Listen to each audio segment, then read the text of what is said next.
All right, this is Juan Tutors, and today we are doing the very brand new next gen learning standards Algebra 1 Regents. This is the very first Regents that is from based on the next gen standards. The previous one was the Common Core standards, and if you actually are a teacher and you've looked at the Regents, you and the Regents standards, you happen to know that the new standards are actually extremely similar to the old standards. So not much has changed in the test, and that's not too surprising. So just for students watching this and for teachers watching this, just know I'm going to just briefly talk about what's on the first page, and then maybe a few minutes later we're going to get to the problems. So if you just need to fast forward and get to the problems, do that. But I advise you to just take my advice. I'm not going to read the entire first page. Very little has changed here. The four pieces that I want to address, which are not changes here, it says the first piece of advice: clearly indicate the necessary steps, including the appropriate formulas, substitutions, diagrams, graphs, charts, etc.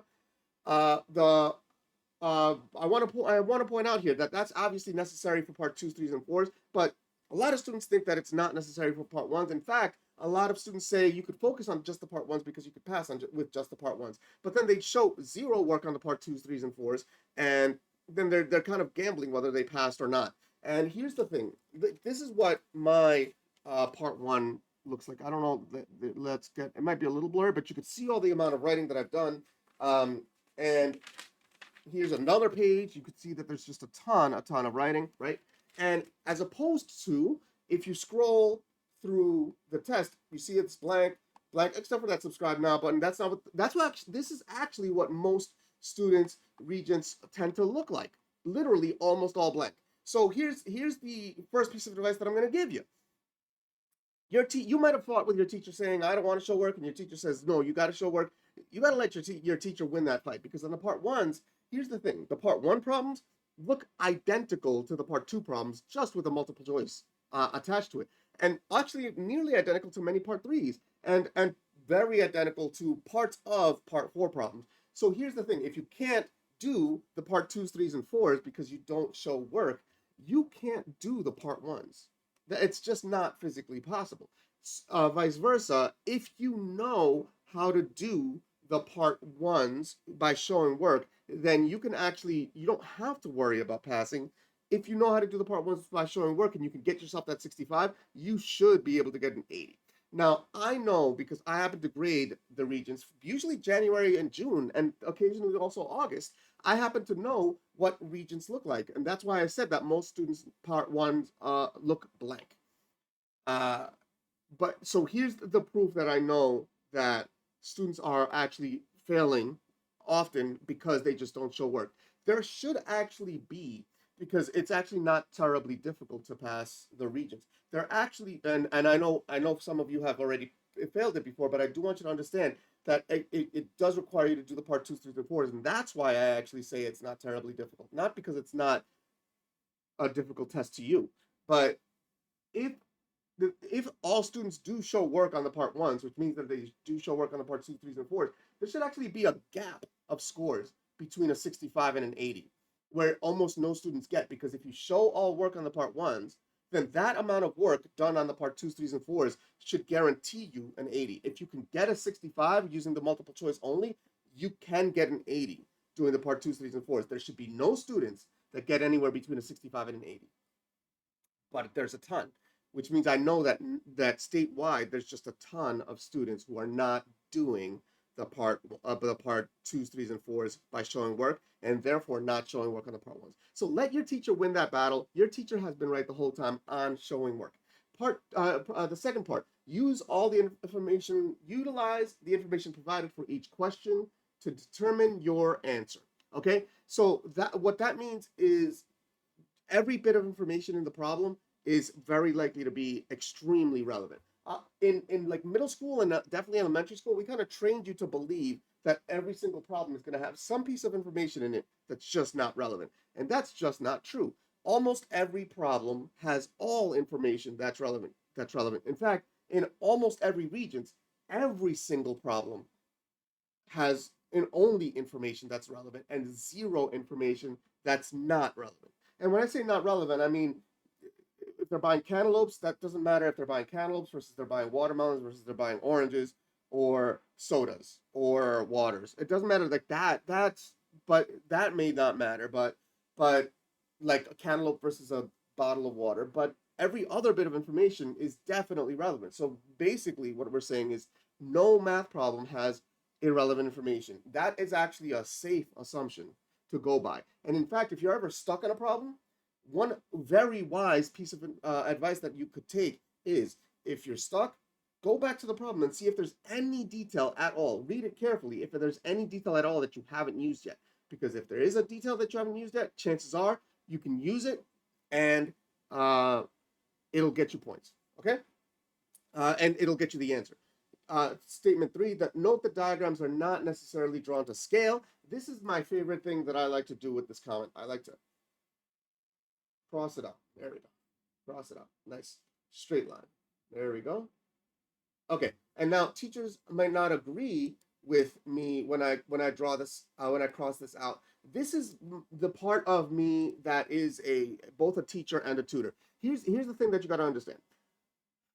The logic of note the diagrams are not necessarily drawn to scale is the same logic that the SAT company used when they took away a quarter point when you got a question wrong.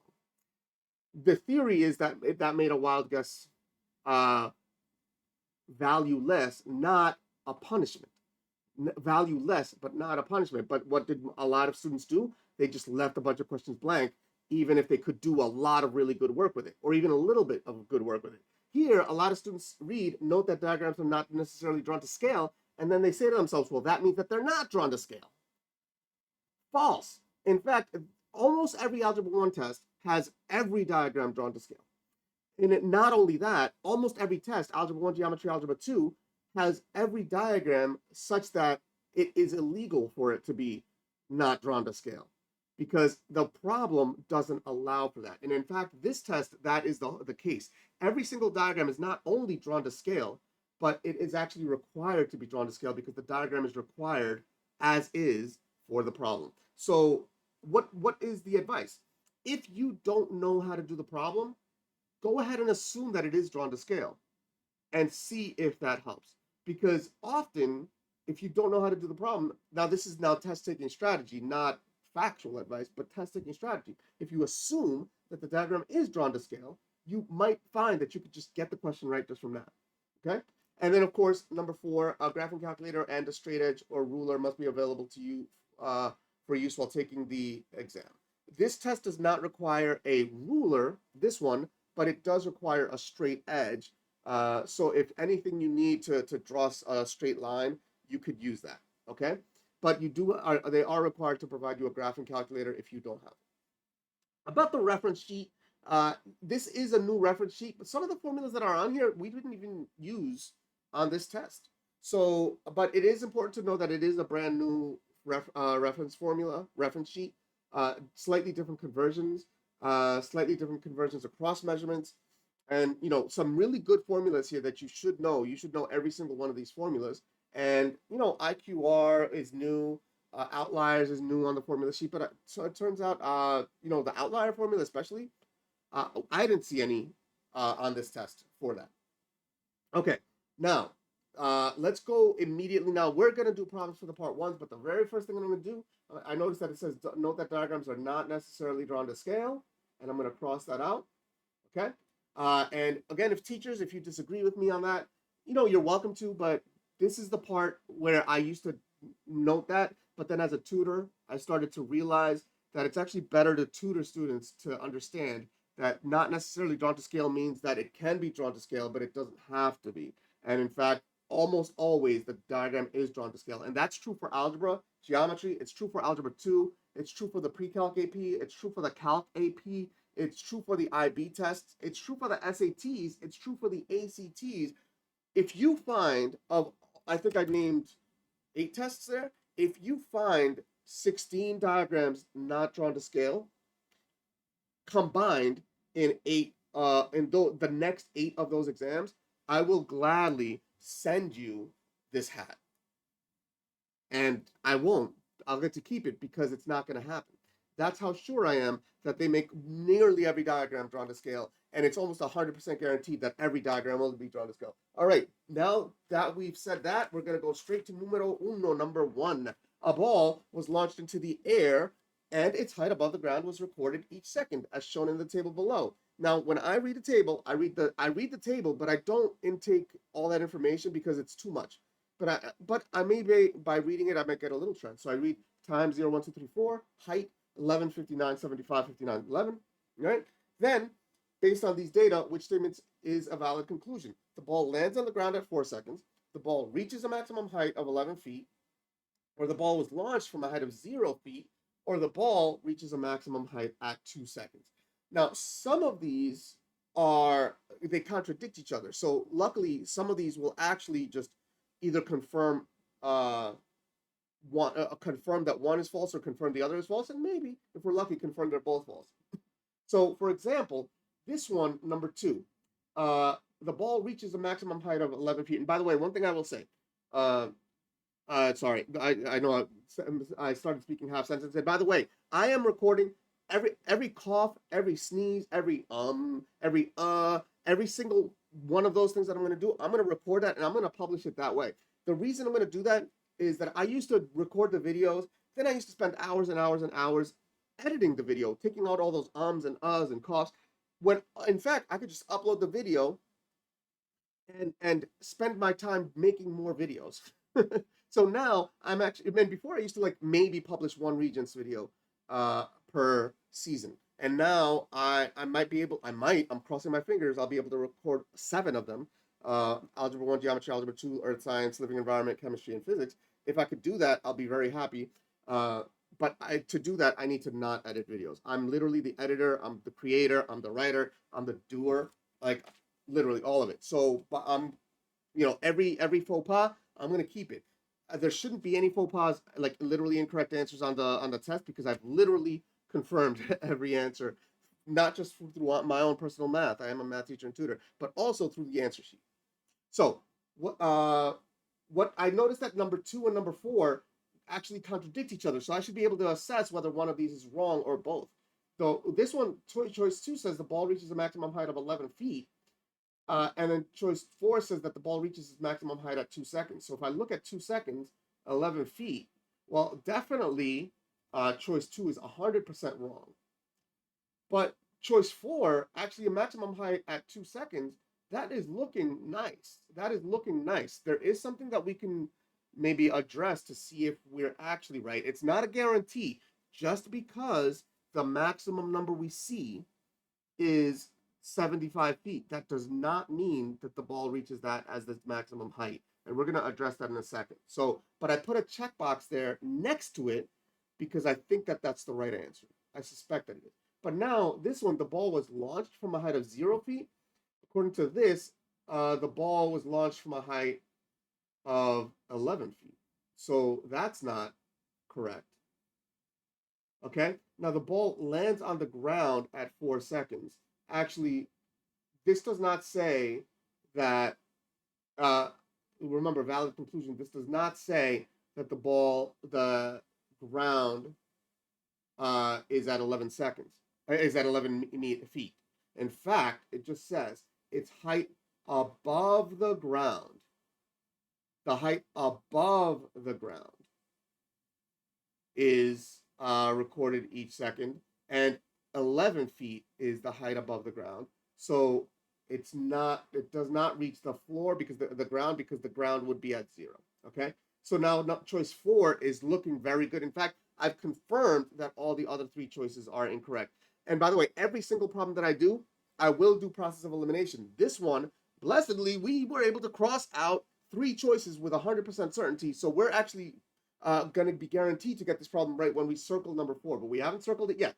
But why is it that the maximum height is 75 feet? I just said that it's not guaranteed that just because the maximum number is 75 that it's that is the maximum height.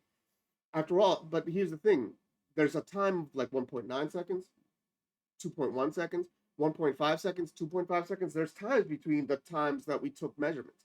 But here's the thing: notice that at time 1 second and at times 3 seconds, the height So let h equal the height, okay? H of 3 is equal to h of 1, is equal to 59 feet, okay? H of 3 equals h of 1 equals 59 feet, and the path is parabolic.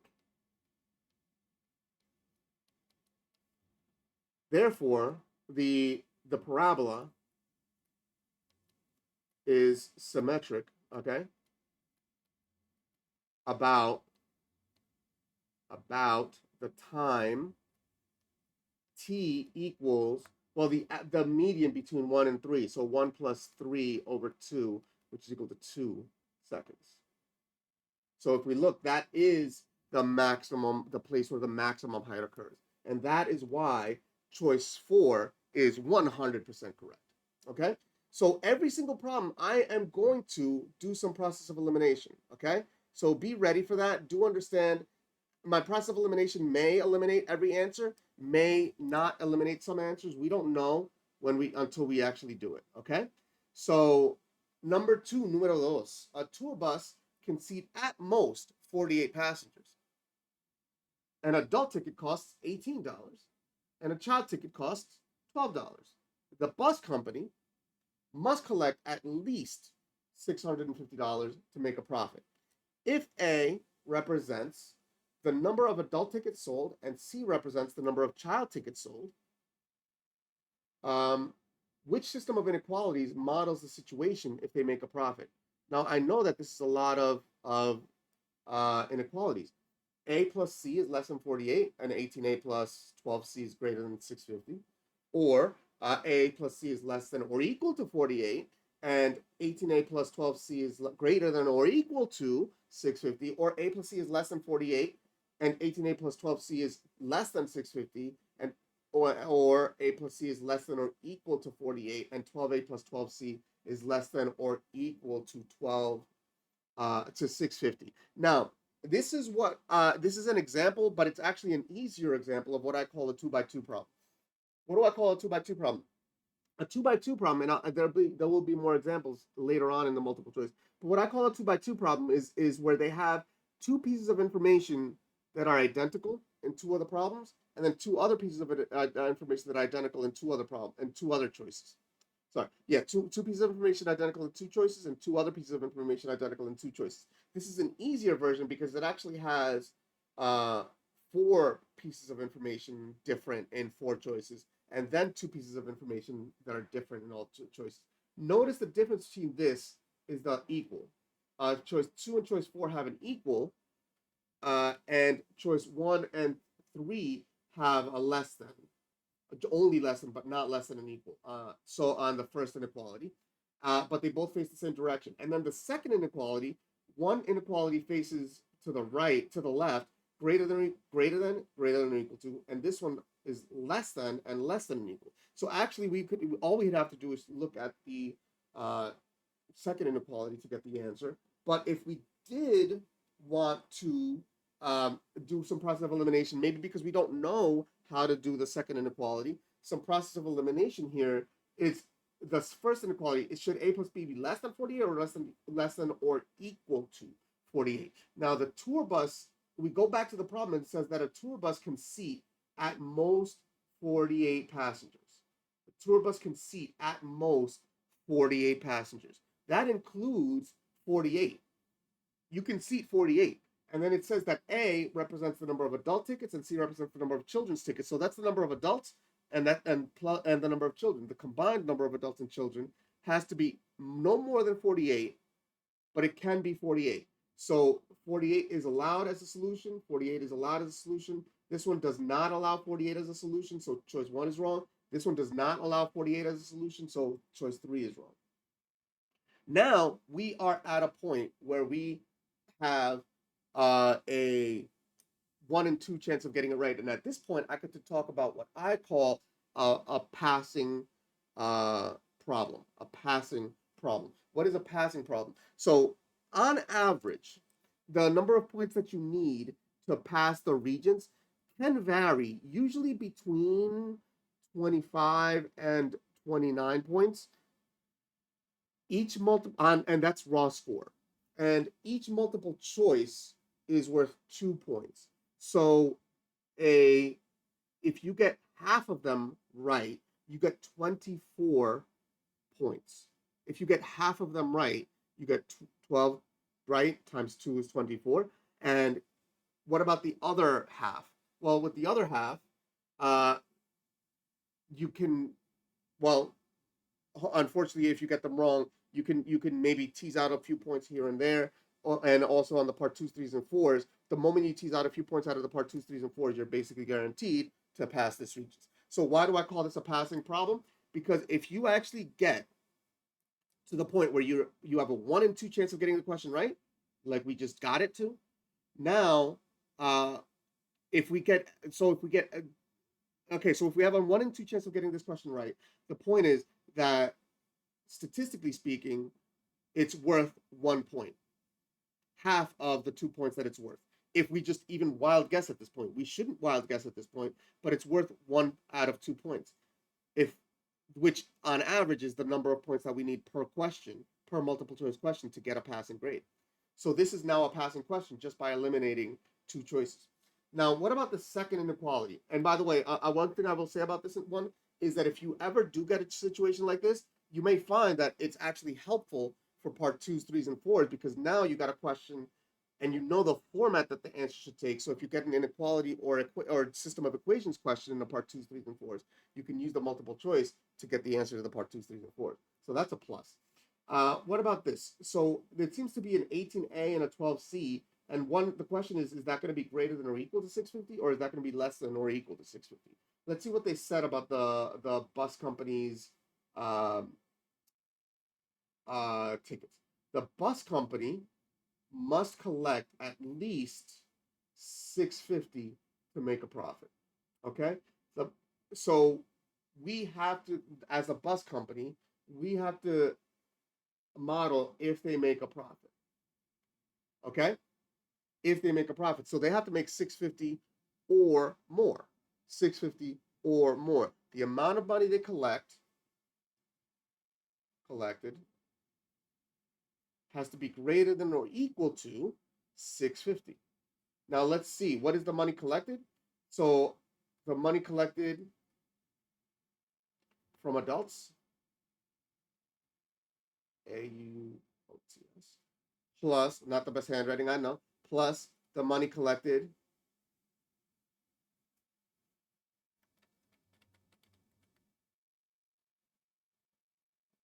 from children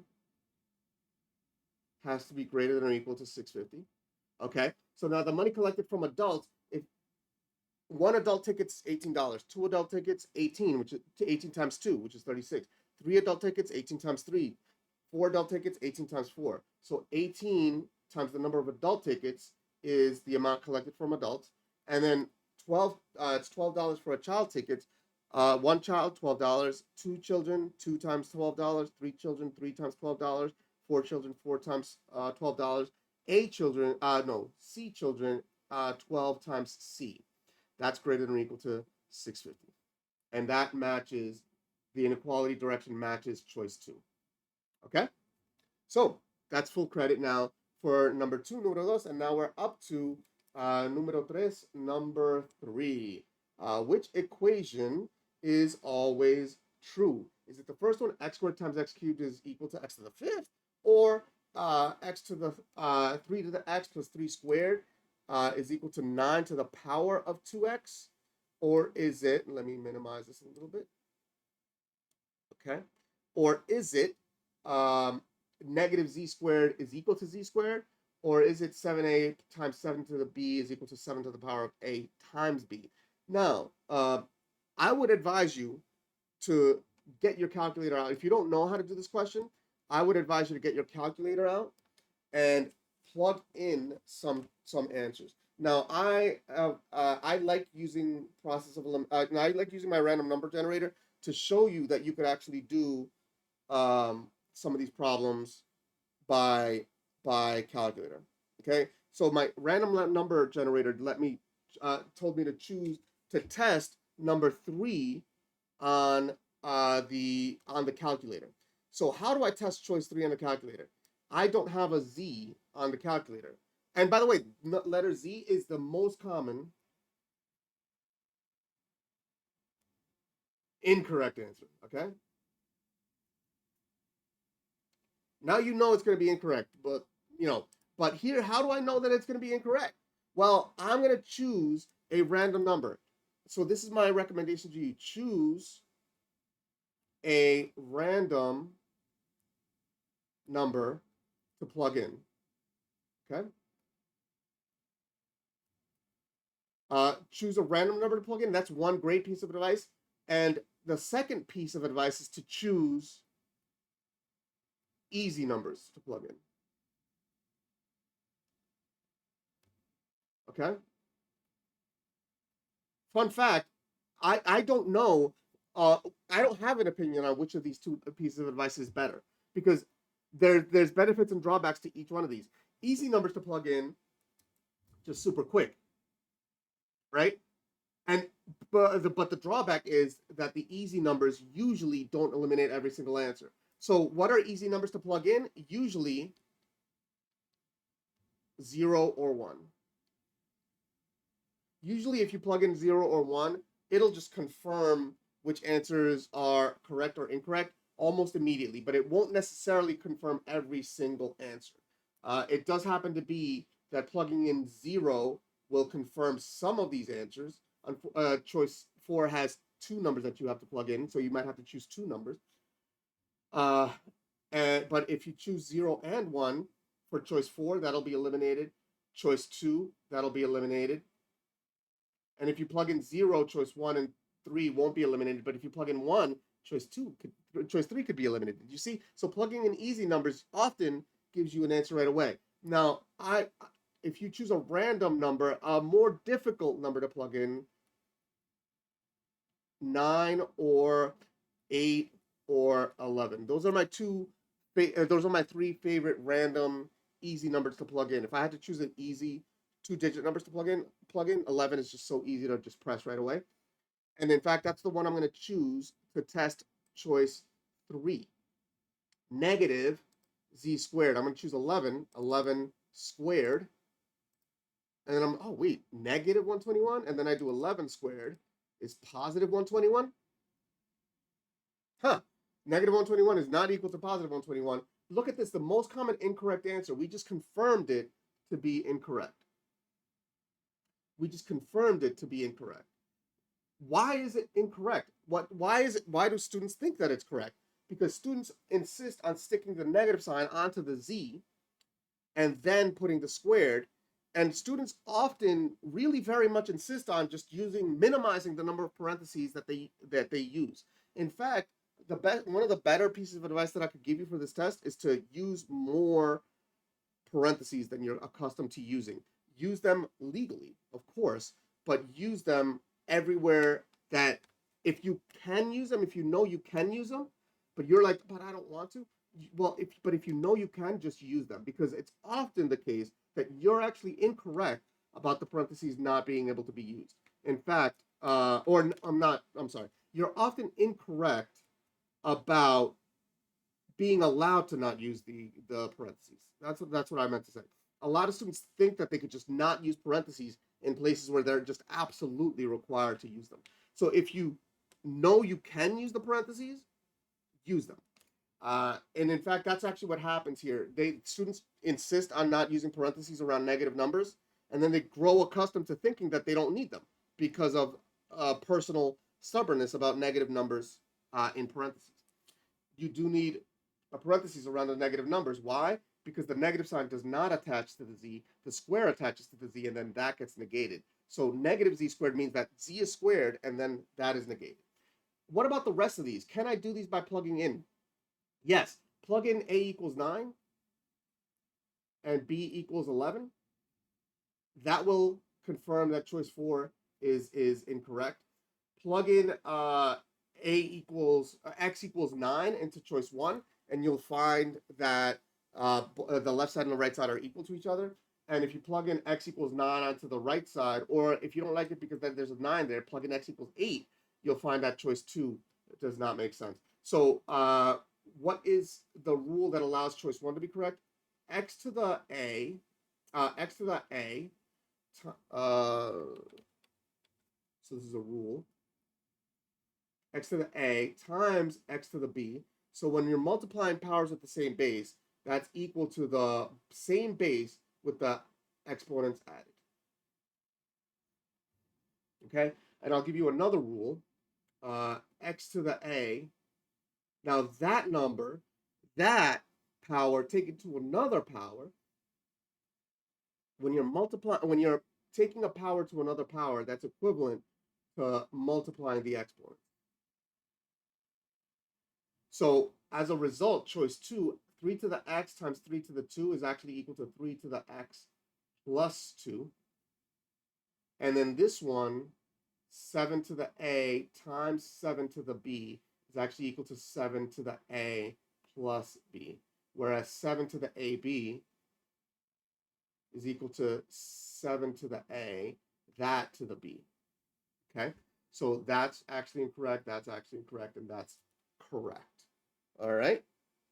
So, número cuatro, number 4. And by the way, I will, again, do process of elimination, but even in cases where I do the problem in some other way, I'm committing to doing every single problem algebraically, because the truth is that you need to know how to do it algebraically in order to pass the Regents, especially, or not just to pass the Regents, but to get as many points as possible on the part 2s, 3s, and 4s. And I'm going to show you that the part 2s, 3s, and 4s literally look like part 1s with just doesn't have a choice 1, choice 2, choice 3, choice 4. So you really do have to know how to do these algebraically. So I show how to do these algebraically. All right. Número cuatro, number 4, the expression 2 to the negative 2, parentheses, x squared minus 2x plus 1, close, plus 3x squared plus 3x minus 5 is equivalent to x squared plus x minus 4, or x squared minus x minus 7, or x squared plus 7x minus 4, or x squared plus 7x minus 7. So I would advise you to, again, pause the video and try the problem on your own. See if you could figure out a way to eliminate some choices. And then, in fact, that's the first thing that I'm going to do. I'm going to try to plug in. In this case, I'm going to plug in an easy number. X equals 0.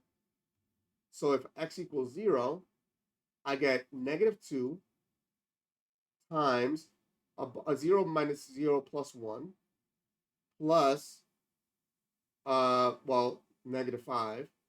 0 plus 0 minus 5 is negative 5, which is equal to negative 2 times 1 is negative 2 plus negative 5, according to my calculator, is negative 7. If you weren't sure on how to do that, or if you actually got that wrong in arithmetic in your head, incorrect, go to the calculator and do the arithmetic every single time on a calculator. That's another piece of advice that I have for you.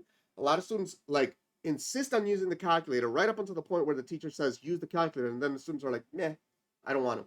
That's not correct logic. If you struggle with arithmetic, remember, you are not taking an arithmetic test, you are taking an algebra test.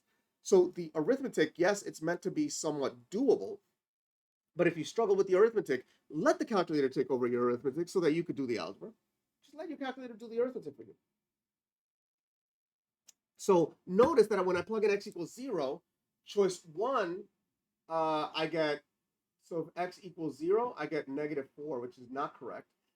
If I plug in x equals 0, I get negative 4 here. So that's not correct. But this one I get negative 7, and this one I get negative 7. So choice 3 and choice 4, choice 2 and choice 4 might be correct. But look at that. Just really easily plugging in x equals 0, I have a passing problem. This problem is guaranteed to be a passing problem. Even if I did a wild guess, on average, if every single time I get a passing problem, I don't lose points statistically relative to a passing grade. Now, if I actually plug in x equals 1, okay? And I did promise myself, I was trying to choose which problem I would do strictly on the calculator. And I think this is probably the best one that I'm going to do that, but I am still going to do it algebraically. So please do stick with me while I do it algebraically, because again, part 2s, 3s, and 4s, this problem could easily be a part 2, right? If I literally just said the expression negative 2x parentheses x squared minus 2x plus 1 close plus open 3x squared plus 3x minus 5 is equivalent to, deleted all of those, covered all of those choices. That's literally exactly what a part 2 question looks like. So do stick with me while I do the problem algebraically too. But I am going to plug in x equals 1. In the problem, I get -2 parentheses 1 squared minus 2 times 1 plus 1 close parentheses plus parentheses 3 times 1 squared plus 3 minus 5. Although, and by the way, if you know how to plug in by using the trick of just adding the coefficients, you could have literally done -2 times 1 minus 2 plus 1 plus parentheses 3 plus 3 minus 5, because every power of 1 is equal to 1. You got 1. And then which answer is going to give you 1? Actually, choice 4. 1 plus 7 minus 7 is 1. And then choice 2, so choice 4 is looking good again. But choice 2, 1 minus 1. I didn't realize this, minus 7. Okay, hold on a second. 1 minus 1 minus 7 is not looking good. It's -7. Sorry, I got confused for a second because the previous one we got -7. But this one we should have gotten 1. Choice 2 is not the right answer. Now we actually know that choice 4 is the answer by plugging in choices. Many, many, many problems can be done that way. As you know, choice 3 could be done by just plugging in numbers. In fact, if you know how the inequality should be working, choice 4 can be done this way as well. Like if you plug in 18 adult tickets, if you plug in 48 all adult passengers and check to see if the company made enough money, well, plugging in all 48 passengers adults and 0 children will confirm that this one is right, choice 2, and that choice 4 is incorrect. That's not choice 1, no, not quite.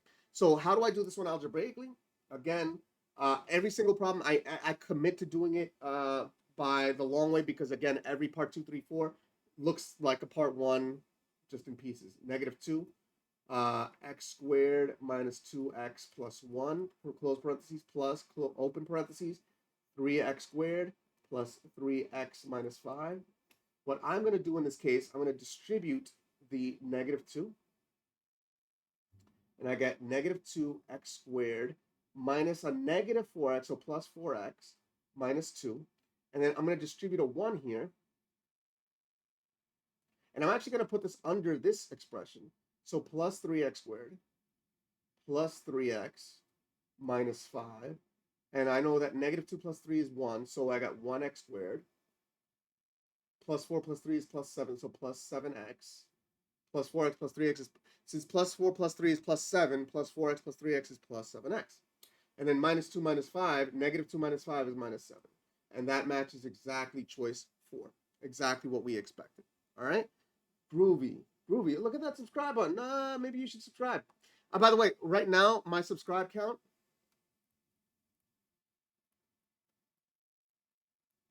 is just 760. So I do not have ads on these videos. The reason I do not have ads on this video is because YouTube does not let me put ads on the video because I don't have 1,000 subscribers. So, you know, do what you will with that information. If you are a YouTuber, you know that having that many subscribers is an important thing.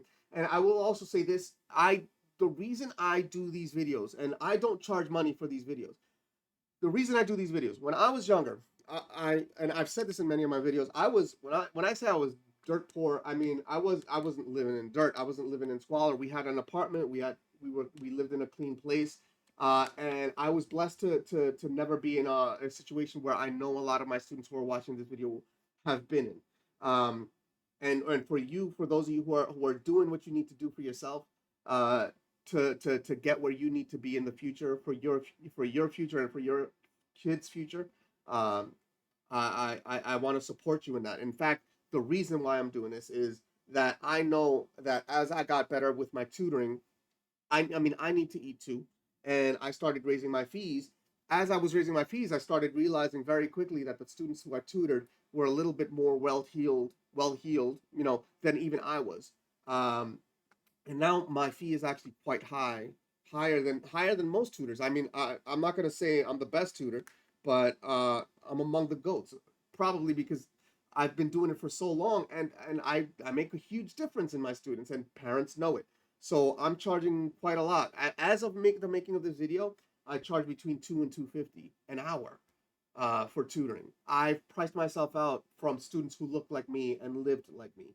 And so one of the reasons why I do these videos for free is that I want students like you to have access to this knowledge for free. But one of the ways that I get to do that is by being able to do things like put ads before the video and after the video. So I do appreciate it if you do subscribe. If you feel like I've earned it, I do appreciate if you would press the subscribe button. On that note, I'm not going to advertise much more. I'm going to scroll past another two images of the subscribe button, and I'm going to mention my tutoring business probably more than once, JuanTutors.com. But beyond that, I'm not going to do much advertising. That said, numero cinco, number five, I do, if you do feel like, and you did subscribe, I do appreciate it, and thank you very much for that. Numero cinco, number five, which sum is irrational? -2 radical 12 plus radical 100, or negative radical 4 plus a third of radical 900, or 1/2 radical 25 plus radical 64, or radical 49 plus 3 radical 121. And I do advise you, if you don't know how to do this question, don't give up on it. Don't just stare at this problem and say, I think this one, and move on. Plug it into your calculator. This one is, if you don't know how to do this problem, you can go into your calculator and get the answer. So now my random testing choice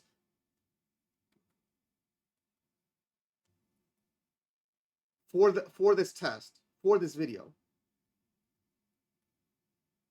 is choice 3. Okay, so I'm testing choice 3 because my random number generator says, for the purposes of demonstrating how to plug into your calculator randomly, I'm going to do choice 3.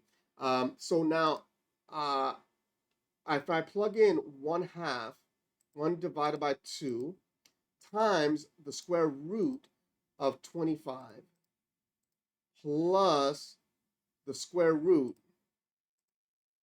of 64 is this number, 10.5. So many of you know that this is a rational number. But if you don't know that this is a rational number, I'm going to do it again. Notice the math button under the green alpha button, the math button, press math. And the very first option, arrow frac. Arrow frac means convert to fraction. So if I can convert it to a fraction, it's rational. With 99.99% certainty, there is a bug in the calculator, which I'm not going to address for this video. 21/2 is definitely a fraction. So this is rational, okay? So this is not the answer. And in fact, if you plug in to 2 of these two are both integers. So either integers are rational and they're both not irrational, or integers are irrational, in which case both of these choices would be correct. And that can't happen in a multiple choice question, as I'm sure you know. Therefore, choice 2 and choice 4, once you plug into the calculator, will confirm to you that since they can't both be right, they both have to be wrong. So plugging into the calculator will confirm it. Okay, but how do we actually do this problem? The thing that they actually wanted you to know for this one problem is that the sum, okay, of a rational number and an irrational number is irrational. That's the skill that they're testing. And I will say this, there was a test a few tests ago that they actually made a mistake in the grading of the problem in the part 2s, 3s, and 4s. So why am I saying that? What that means for you is that you could have gotten points in it if you actually got the wrong answer. So even then, the part 2s, 3s, and 4s is really beneficial to show all work. Okay, so the sum of a rational number and an irrational number is irrational. What is a rational number? A rational number can be written as a ratio of two integers.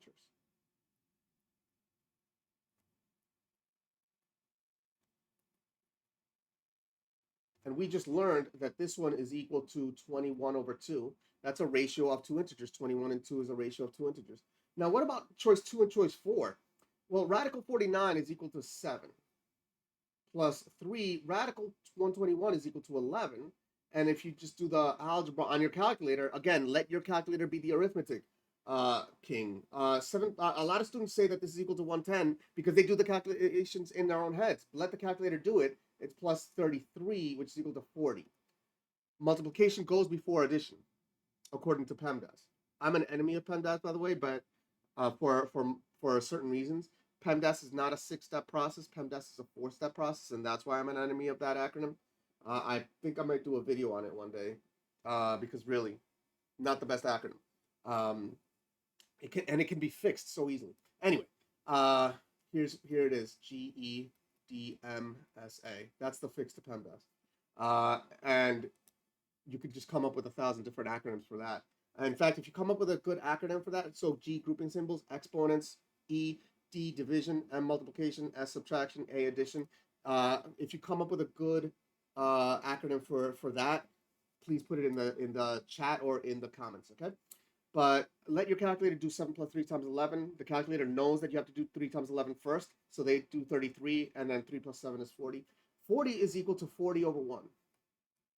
So it can be written as a ratio of two integers. It didn't say that it is written as a ratio of two integers, and in fact, 10.5 isn't written as a ratio of two integers, but it can be written as a ratio of two integers, 21 over 2. Same thing happens here. Negative radical 4 is negative 2 plus 1/3 of radical 900 is 30. So negative 2 plus 10 is equal to 8, which is equal to 8 over 1. Can be written as a ratio of two integers. Okay, so I'm liking that answer. It's choice 1. It is choice 1. So groovy train numero 6, number 6. The solution to 4, parentheses, x minus 5, close parentheses, over 3, plus 2 is equal to 14 is, what is the solution to this equation? So is it 15, 14, 6, or 4?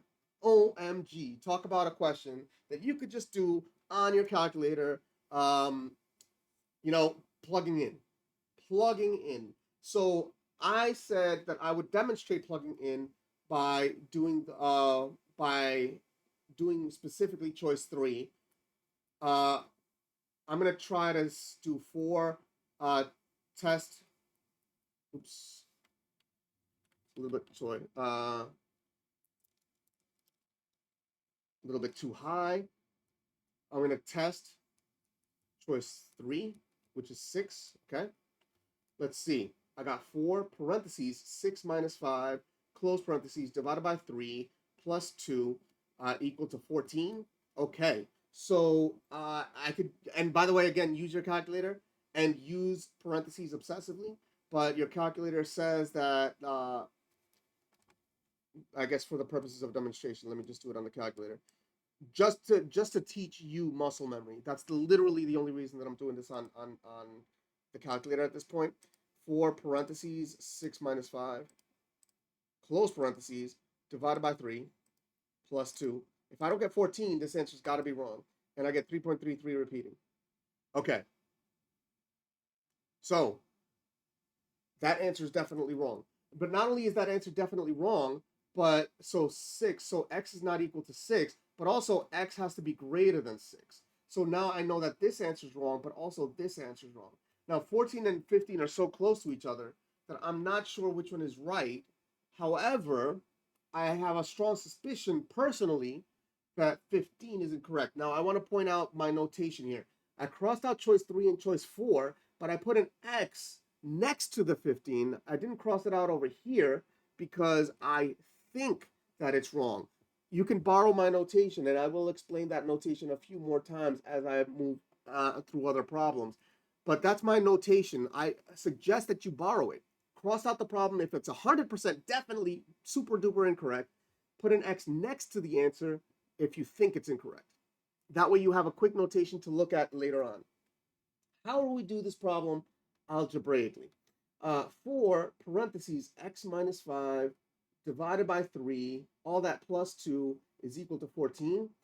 Well, I know that this is going to be equal to 12, but anyway, so I might actually just look for something that makes this equal to 12. That's why I know it has to be big. But I'm just going to undo this plus 2 first, because that's the last operation done to x. I undo the last operation done to x, and that's what I keep doing until I'm done. So the last operation done to x is plus 2. I subtract 2, I get 4 parentheses x minus 5 divided by 3 is equal to 12. And I'm going to do that again. I'm going to undo the last operation done to x. But I should actually say, why did I think that 15 was incorrect? I said I think 15 is going to be incorrect because I'm pretty sure I need a multiple of 3 in the numerator. Fake student me says, I think I need a multiple of 3 in the numerator. Real tutor me says I 100% know that I need a multiple of 3 in the numerator because 2 is an integer, 14 is an integer. But fake student me, when I say fake student me, I'm simulating myself as a student. Fake student me says I'm pretty sure that 15 doesn't give me a multiple of 3 in the numerator, okay? Because 15 minus 5 is 10, not a multiple of 3, and 4 is not a multiple of 3. Anyway, so I undid the plus 2. That was the last operation done to x. Now I'm going to undo divide by 3 because now that's the last operation done to x. So times 3 times 3. I get, eliminate those, I get 4 parentheses, x minus 5 is equal to 36. Now students love to distribute, but some students love to shortchange the distributive property and only distribute to the first thing. That's lazy. You got to distribute to every term. So I got to distribute the 4x to the 4 to the x. I get 4x. I got to distribute the 4 to the minus 5. I get minus 20. And that's 36. This is the most common incorrect answer. Right away, if they just don't do minus 4 times 5, then, okay, so I add 20. I add 20. And I get 4x is equal to 36 plus 20 is 56. And I divide by 4, and I divide by 4, because that's the last operation done to x. And I get that x is equal to 56 divided by 4. I'm going to simulate going to my calculator for the purposes of you getting to go to your calculator. Teaching you that that's the right way to do it. 14. Real tutor me knows that 56 divided by 4 is 14 because, 60 divided by 4 is 15. So 56 divided by 4 is 14. But fake student me isn't sure. I think it's 14, so I go to my calculator. You can't know, you can't think you know something. You can only know something or not know it. And if you don't believe it, think about the only time that someone has said to you, I think I know something. It's your parents. They say, I think I know it, or I think you know. That's when you think you know something. But notice that that is a phrase, not a fact. I think you know it means you definitely know it. I'm just letting you think about it. All right. So you can't actually think you know something. That said, numero siete, number 7. Let's put some more space there. On an island, a rare breed of rabbit doubled its population each month for 2 years. Which type of function best models the increase in population at the end of 2 years? Linear growth, linear decay, exponential growth, or exponential decay. Now, this is the one where I want you to think. Look, I would, as I suggested, I would pause the video, choose an answer. Now, about choosing an answer, this is what I will say to you. If you say to yourself, I think it's this, but you didn't say I'm committing to this answer, you didn't really choose it. Because I don't know how many times I've been in a situation where I get to a student and they say, I think it's this, but I'm going to choose this. That is so illogical. I think it's this, but I'm going to choose that. Means I'm going to choose the answer that I think it's not. That doesn't make sense. By switching, they're actually convincing themselves that they might actually be wrong, but the other one might be right, which means that they never actually committed to it. And I've actually had a student say, I think it's this. And then I tell them it's not. It's this one. And they're like, oh, I knew it was that one. And then I say, no, I'm lying to you. It's this one. They're like, oh, I knew it was that. And I literally had them switch 4 or 5 times to thinking they were right, literally convincing themselves that they were right, despite the fact that they just said that they're right twice on two different answers, including one that was incorrect. You have to commit to an answer before you can confirm that you were right. Now, this one, this is a 2 by 2 question. This is, how is it a 2 by 2 question? It's either linear or it's exponential,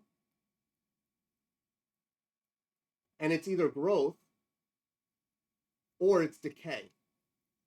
So if you can actually confirm that one of these, either linear or exponential or growth or decay, is incorrect, you now have you're down to 2 choices and you have a passing problem.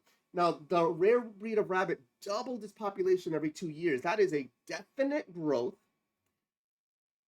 Cross out decay. Therefore, this one and this one are 100% incorrect. Okay, so this is 1, 3, and 2 and 4, right? 2 and 4 are incorrect. So it's either 1 or 3. We got a passing problem. There's my process of elimination being super duper. Now, if you happen to also know that either linear or exponential is the one that makes sense or is not the one that makes sense, then you actually have your answer. If the population doubles every month for 2 years, we're talking about 1, 2, 4, 8, 16, 32, 64, or maybe it's 3, 6, 12, 24, 48, doubling, multiplying by 2. If you plot that, that does not look like a linear function. 1, 2, 4, 8, 16. Sorry, that's not even 16. 8, 16 would be like over here. And now we're just boom, blow up, blow up, blow up. That is exponential. Exponential functions either blow up or they do this, right? Or they flatten out to 0, right? Whereas linear functions just do that. This is not linear. This is definitely exponential, not linear, and that's why it's exponential growth. Okay? And in fact, that's actually a really good lesson to know that exponential functions grow by a constant multiple. Linear functions grow by a constant sum. Groovy? All right, numero ocho, number 8. What is the degree of the polynomial 2x minus x squared plus 4x cubed? Is it 1, 2, 3, or 4? I think a lot of students would get this question wrong because they start tricking themselves into believing something that's just false. Most students, if I actually tell them don't get this wrong by convincing yourself of something that's just not true, go back to what you know is true, force yourself to do this problem properly, they get it right. Literally by just telling them to do the problem properly, they get it right. By not telling them that, they start doing things that just don't quite make sense. Things that they start adding things that are, they start convincing themselves that some things are plausibly true when they know that they're false. That's actually the big reason why I tell students to force themselves to make a choice, decide if something is correct or incorrect. Because the truth is that the moment you choose to force yourself to say this is true or that is true, you start to decline to believe implausible things. So a lot of students get this question wrong. This problem itself should be a question that almost 95% of students get right, when in fact really only like maybe 75% of students get it right, or maybe 70. So what is it? What is the degree of the polynomial? Well, the first thing you should do is look at all the exponents and notice that there is no degree 4 exponent, but there is a constant 4. That's not the degree though. We know that the exponents are the degrees, and then we put the exponents in decreasing order.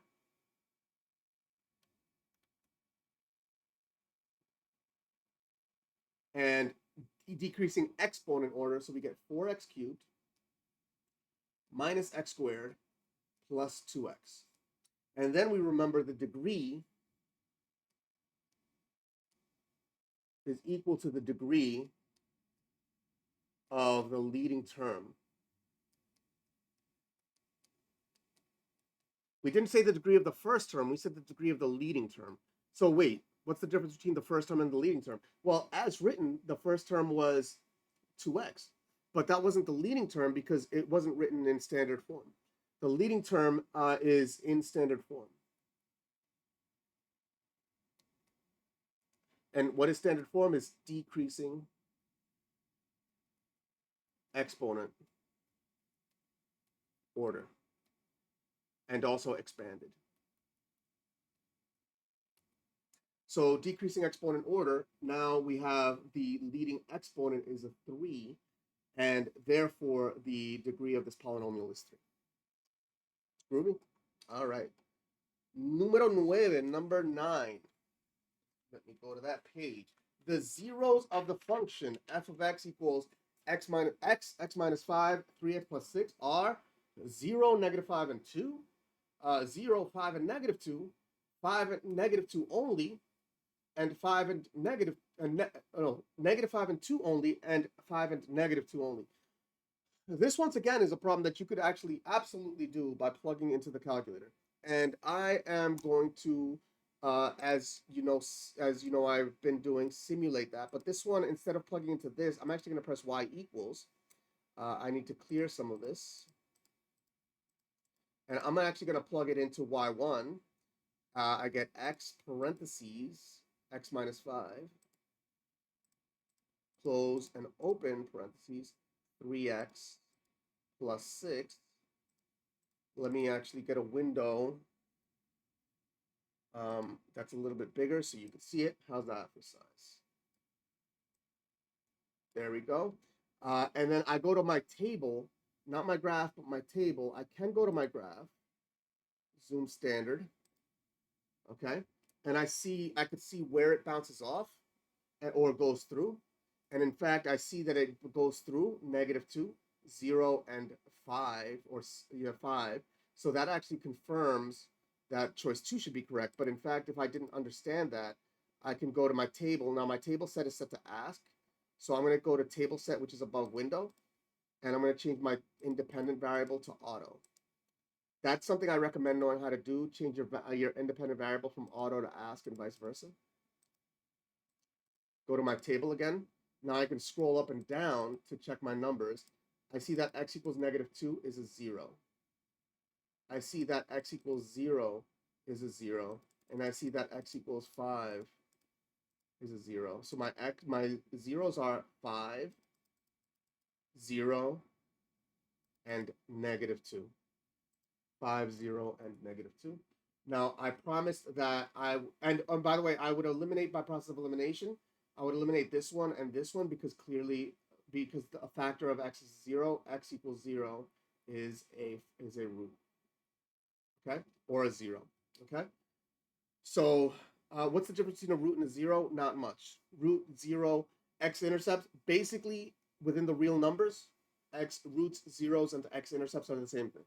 You only get to a slight difference when you get to like the complex numbers, because an x-intercept is real, whereas a root in Algebra 2 could be complex, meaning includes an imaginary part.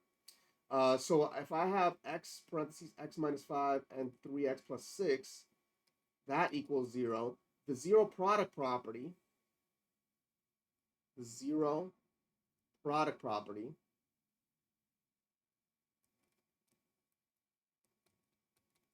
states that if a product equals 0,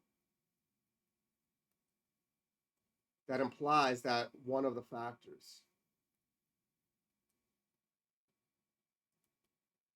equals 0. Okay? And it could be, yes, one or more. One or more of the factors equals 0. But the fact is that one of the factors equals 0. This is a product which equals 0. Therefore, one of the factors equals 0. So we have either x equals 0. That's a 0-step equation. And that's why choice 3 and choice 4 were eliminated. Or x minus 5 equals 0, plus 5, plus 5. We got x equals 5. That eliminates choice 1 now for us. And 3x plus 6. So confirming, by the way, choice 2 is the answer. 3x plus 6 equals 0, minus 6 minus 6, 3x equals negative 6, divide by 3, divide by 3. You get that x equals negative 2, confirming again that choice 1 is not the answer and choice 2 is the answer. Okay? Número 10, number 10. What is the y-intercept of the line that passes through the points negative 1, 5 and 2, negative 1? Is it negative 1, negative 2, 3, or 5? Okay. There are some answers that could be eliminated just by process of elimination here. So it says the y-intercept. By going through these 2 points, I could see that the line is not horizontal. So each y coordinate is hit exactly once because it's a line that's not horizontal. So the y-intercept, they want the y-intercept. The y-intercept is not 5 because it doesn't go through 0, 5, it goes through negative 1, 5. And the y-intercept is not negative 1 because it doesn't go through 0, negative 1, it goes through 2, negative 1. So we now have a passing problem. A passing, yes, a passing problem. And in fact, 3 and negative 2 are so far from each other that if I make even the most cursory graph real quick, now I see that it goes through negative 1, 5, and it goes through 2, negative 1.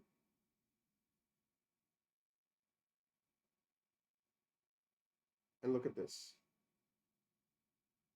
So the y-intercept is greater than 0. By a lot, not even close. In fact, not even close. So how do I actually do this problem though? Because I said I would do every single problem algebraically because again, this could easily be a part 2.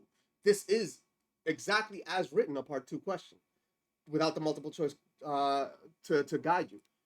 So you do have to know how to do it as a part 2. So let's see. I know that y is equal to mx plus b. So how do I get m? M is equal to y2 minus y1 over x2 minus x1.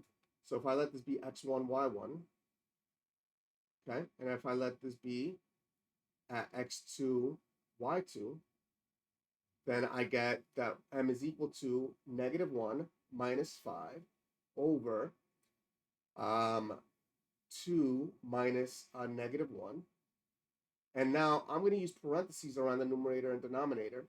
One of the reasons why I'm not a fan of PEMDAS, I told you that PEMDAS is a 4-step method, not a 6-step method. But the other reason that I'm not a fan of it is that notice I put parentheses here, but I didn't need them. But why did I put them? Because if I put this in the calculator, now I need them. Because the horizontal division bar is a grouping symbol, the diagonal fraction bar is not a grouping symbol. I'm going to use the diagonal fraction bar, so now I need the grouping symbol. Parentheses. Negative 1 minus 5, close parentheses, divided by, open parentheses, 2 minus negative 1, close parentheses. I get the slope is equal to negative 2. Okay? So m is equal to negative 2. So now I know that y is equal to negative 2x plus b. So now how do I get b? B is the goal, right? B is the goal answer for this question. So I'm going to plug in either one of these 2 points. I'm going to plug in x1, y1. So I get 5 is equal to, so plug in x1, y1. I get 5 is equal to negative 2 times x is negative 1.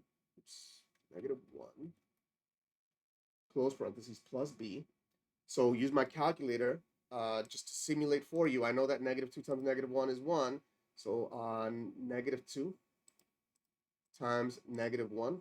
And I better get 1. Yes, 2. Sorry, negative 2.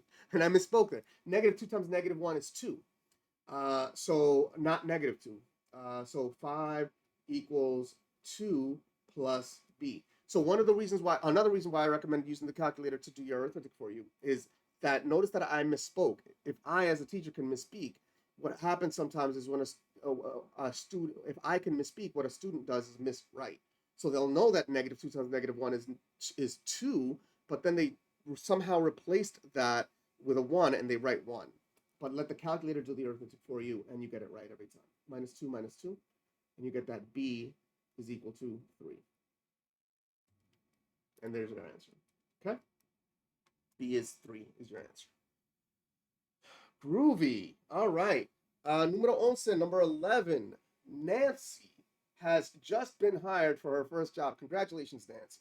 Her company gives her 4 choices for how she can collect her annual salary over the first 8 years of employment. Each function below represents the 4 choices she has for her annual salary in thousands of dollars, where t represents the number of years after she's hired. So a of t is equal to 2 to the power of t plus 25. That's great. I'll take that. B of t equals 10t plus 75. C of t equals radical 400t, closed radical plus 80. And d of t is equal to 2 parentheses t plus 1 squared minus 10t plus 50. Which pay plan should Nancy choose in order to have the highest salary in her 8th year?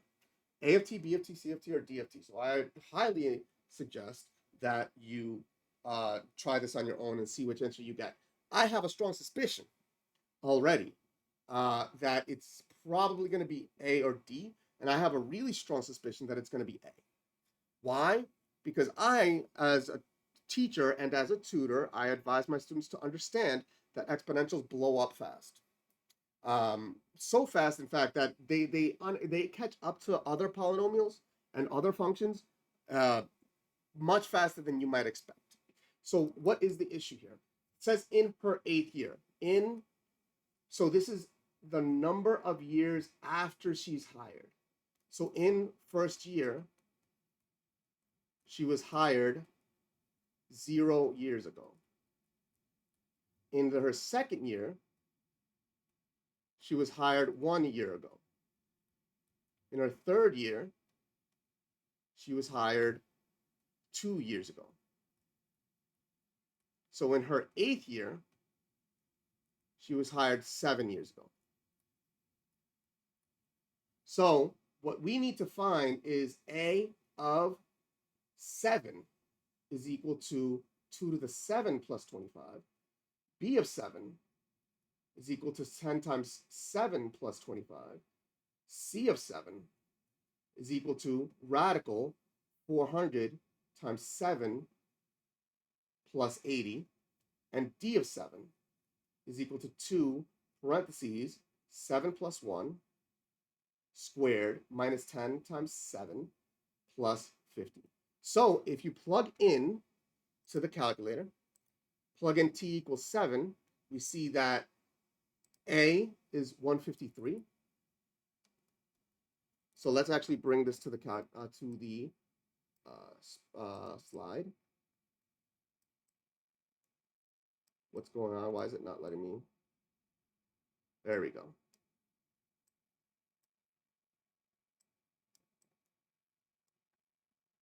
Okay, so we see that when t equals 7, we got A is 153, B is 145, C is 136.57, and D is 108. So in fact, it is A. Sounds good? All right. Number 12. The third term in a sequence is 25, and the fifth term is 625. Which number could be the common ratio of the sequence? Is it 1/5, 5, 1/25, or 25? So as I said before, definitely try the problem on your own. This problem we see now, if we go to the formula sheet, there is second. Let's get that formula sheet again. I just got to get it on another browser. Okay. If we look at the formula sheet,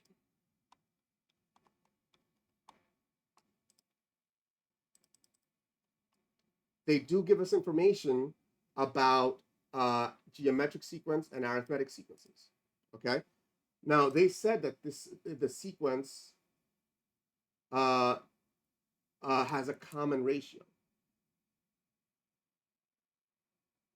They never said that it's a geometric sequence, but they did say that it has a common ratio. The moment they said it's a common has a common ratio, that implies that it's a geometric sequence.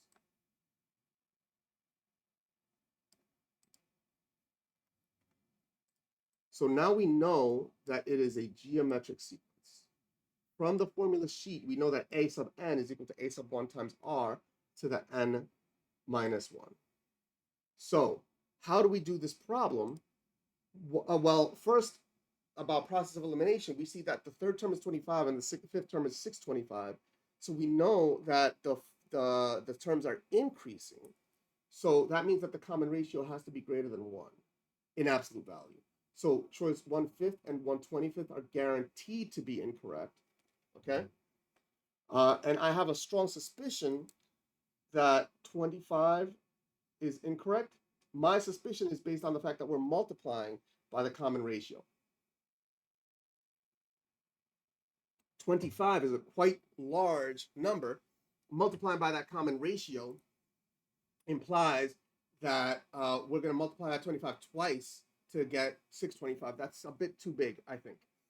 But how do we do this? We see that a sub 3 is equal to a sub 1 r to the 3 minus 1. So a sub 3 is equal to a1 r squared. We still don't know what a1 is, but we do know that a3 is 25. We also know that a5 is equal to a1 r to the 5 minus 1, and a5 is 625 is equal to a1 r to the 4th. So I have these two equations here. How do I manage these two equations to get r? So I see that, or a possible value of r. So I see 25 is equal to a1 r squared, and I say 625 is equal to a1 r to the 4th. If I actually divide these two equations,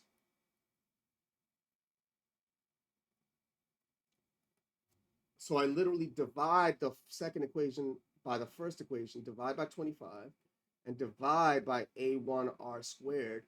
Notice that I have two equations, two unknowns, but the a1 actually cancels. The a1 actually cancels. So I have on the left side, 25 divided by 625 happens to be 25, according to my calculator, right? And then I have r to the 4th divided by r squared is r to the 4 minus 2. So 25 is equal to r squared. And if I take the square root of both sides, remember to bring in a plus or minus, I get that r is equal to plus or minus 5. Now, can I eliminate 5 or negative 5? Well, if this was a part 2 problem, maybe some other piece of information in the problem might tell us, but since there is no other piece of information in the part 2, it's either plus 5 or it's minus 5. Now, why do we eliminate minus 5 in this case? There is no algebraic reason to eliminate minus 5. It's only the fact that one of the choices is 5. So it has to be that one. It can't be that negative 5 is going to appear on one of the choices, because then that answer would also be incorrect. That answer would also be correct. They have to choose either 5 or negative 5 for this problem. Okay. Number 13, número 3. The box plot below summarizes the data for the amount of snowfall in inches during the winter of 2021 for 12 locations in Western New York. And I see the table again. I see the box. It goes from 50 to 120, winter of 2021 snowfall inches. What is the interquartile range? Is it 30 or 50 or 80 or 110? Now, I might not remember how to do this problem, but the formula sheet does. So the interquartile range, they actually just tell us the interquartile range. They tell us the formula for it. Interquartile range is IQR is equal to Q3 minus Q1. So you just have to know what Q3 and Q1 are. So how do I label the box plot? This is how I label it. It's Q0, Q1, Q2, Q3, and Q4. Now, some of these go by different names. Okay. Q0 is also called the min. Q2 is also called a median, and Q3 is also called a max. Q1 is the first quartile, Q3 is the third quartile, Q1 is also called the lower quartile, Q3 is also called the upper quartile, okay? But the interquartile range is Q3 minus Q1. Now that I have those labeled, I see that it can't be 30. That's too small. And if Q3 is 110 and Q1 is not 0, it can't be 4. And it can't be 110. In fact, this is also looking too big. Q3 minus Q1, this is literally testing whether you know how to use your formula sheet, and also if you know how to label Q0, Q1, Q2, Q3, Q4. And let's see, 110 right there minus 60. And that's equal to 50. Gravy train, choice 2. That one's not so bad. Not so bad, I think. Number 14, número 14. 4 quadratic functions are represented below. A of x equals x minus 3 squared minus 7. C of x equals x squared plus 6x plus 3. And then B of x is a graph, which I look at quickly before moving on. And then choice 4 is d of x, and I just take it quickly before reading the rest. -4, -3, -2, -1, 0, and then -1, -4, -5, -4, -1. Which function has the smallest minimum value? Is it Roman numeral 1, 2, 3, or 4? Some of this can be done by process of elimination. I see a minimum value here of -5. I see a minimum value here of -4. Minimum value, smallest minimum value. -5 is definitely smaller than -4, so Roman numeral 2 is definitely not the answer. But then out of choice 3 and choice 1 and choice 3, I see that this one is in vertex form. So if you happen to know a little bit about vertex form, you may suspect that choice 1 is the incorrect. That maybe is the correct answer. And you may suspect now that choice 4 is incorrect because you might remember this -7. Now, if you something about the -7. Now, if you remember that in fact this is has a vertex at 3, +3, comma, -7, the negative of the number being added to x, or rather the number being subtracted from x, and also the number being added to the function, then you see that since this vertex is -7, in fact this is below -5 here. So this is choice 4 is looking bad again. Now, what is it that makes me say that choice 4 is incorrect? Remember that quadratics are symmetric about their vertices. Since this goes to, let's see, -2, so -4, -1, -3, -4, -2, -5, -1, -4, and 0, -1. Since this one is symmetric about x equals -2, that's the vertex. So this is the min for this function. So -5 is not the lowest. So choice 4 is fully incorrect. Now, what about choice 3? Choice 3 right now in principle could be the answer. There's nothing telling us whether it is or not. At that point, I promised that choice 3 would be the one I plug into the randomly into the calculator. And choice 3, I'm going to plug in. I'm going to do this at y equals y3. I'm going to do x squared plus 6x plus 3. I go to my table. Let's see if I can get it by scrolling. This is y3. -5, -6, -5, -2. There's my minimum at -6. Okay? Because I know that that's the minimum because it's symmetric around x equals -3. Or I can go to my graph. Okay. Enter, enter, enter, enter. To ungraph those, I go to my graph, zoom standard.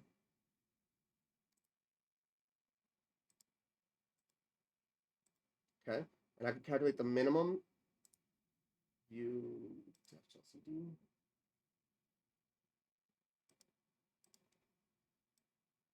Okay. I could get the minimum. Notice that above the trace button is the blue calc button. So I press the blue second button and then calc. I'm going to calculate the minimum using 3. I got to go to the left of that minimum. Press enter. I got to go to the right of the minimum. Enter. You could just press enter at this point, but I'm going to actually guess.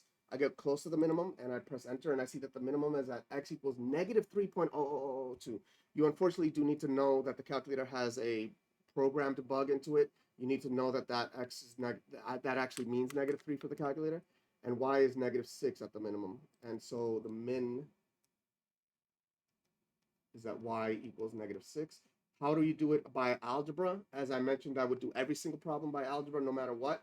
So I see that the vertex is at x equals negative b over 2a. So this is a equals 1 and b equals 6. So the min is at, the vertex is at negative 6 over 2 times 1, which is negative 6 over 2, which is negative 3. And c of negative 3 is equal to parentheses negative 3 squared plus 6 times negative 3 plus 3, which is equal to 9 minus 18 plus 3, which is equal to negative 9 plus 3, which is equal to negative 6. The min here is negative 7, which is bigger. This is not the correct answer. Finally, we got a bunch of ways to do number 14. And we go on to numero 15, number 15. The equation that represents the sequence negative 2, negative 5, negative 8, negative 11, negative 14, dot, dot, dot, is an equals negative 3 plus negative 2, parentheses, n minus 1, or negative 2 plus negative 3, n minus 1, or negative 3 plus 2 plus, 3 plus negative 2, n minus 1, or negative 2 plus 3, parentheses, n minus 1. This is semi 2 by 2 problem, although it's not really. The reason it's well, it depends on how the way you look at it. It is a 2 by 2 problem. The questions really are separate. Are the coefficients negative 3 and negative 2 or switched, or are the coefficients 3 and negative 2 switched? So the questions are, what are the two coefficients and whether they're switched or not, or not, whether they go first or second.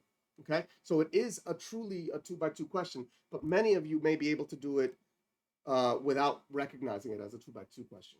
So I notice that this goes down by 3, subtracting 3, subtracting 3, and then the next number is negative 14, which again is subtracting 3. So we're subtracting 3 after each term. Since we're subtracting 3 after each term, we already see the one that is subtracting 3. So it's already looking very good for us. Now you see why this is, even though it's a 2 by 2 problem, all 4 answers are extremely different. So by getting one relevant piece of information, you already can get the answer. This is looking very good. But how do I do this by process of elimination? I plug in numbers. A1, I promised that I would always test choice 3. This is just for the purposes of the video. Choice 3, if I say A1, well, that's equal to 3 plus negative 2, 1 minus 1, which is equal to 3 plus negative 3 times 0, which is equal to 3 plus 0, which is equal to 3, not equal to negative 2. So choice 3 is not the answer. And in fact, because by plugging in n equals 1, I could actually quickly eliminate this one as well. Plugging in if I plug in n equals 1, this one gives us negative 3, not negative 2. This one gives us negative 2 when n equals 1. So choice 1 and choice 3 don't make sense. But then I actually get the full answer by plugging in n equals 2. If I plug in n equals 2, because these are linear functions can intersect at most one point. So plugging in to linear functions will give you the right answer every single time after just plugging in 2 different numbers. So we plug in n equals 2, and we get for the choice 1, This is choice 2 now. We plug in n equals 2, we get a2 equals -2 plus -3 parentheses 2 minus 1, which is -2 plus -3 times 1, which is -2 plus a -3. Or you go to your calculator and let your calculator do it for you, -5. So that one is correct. But as I promised, every single question I have to do it algebraically because this is definitely a part 2 question. So this is on our formula sheet. And so this is literally testing whether you could do it that way.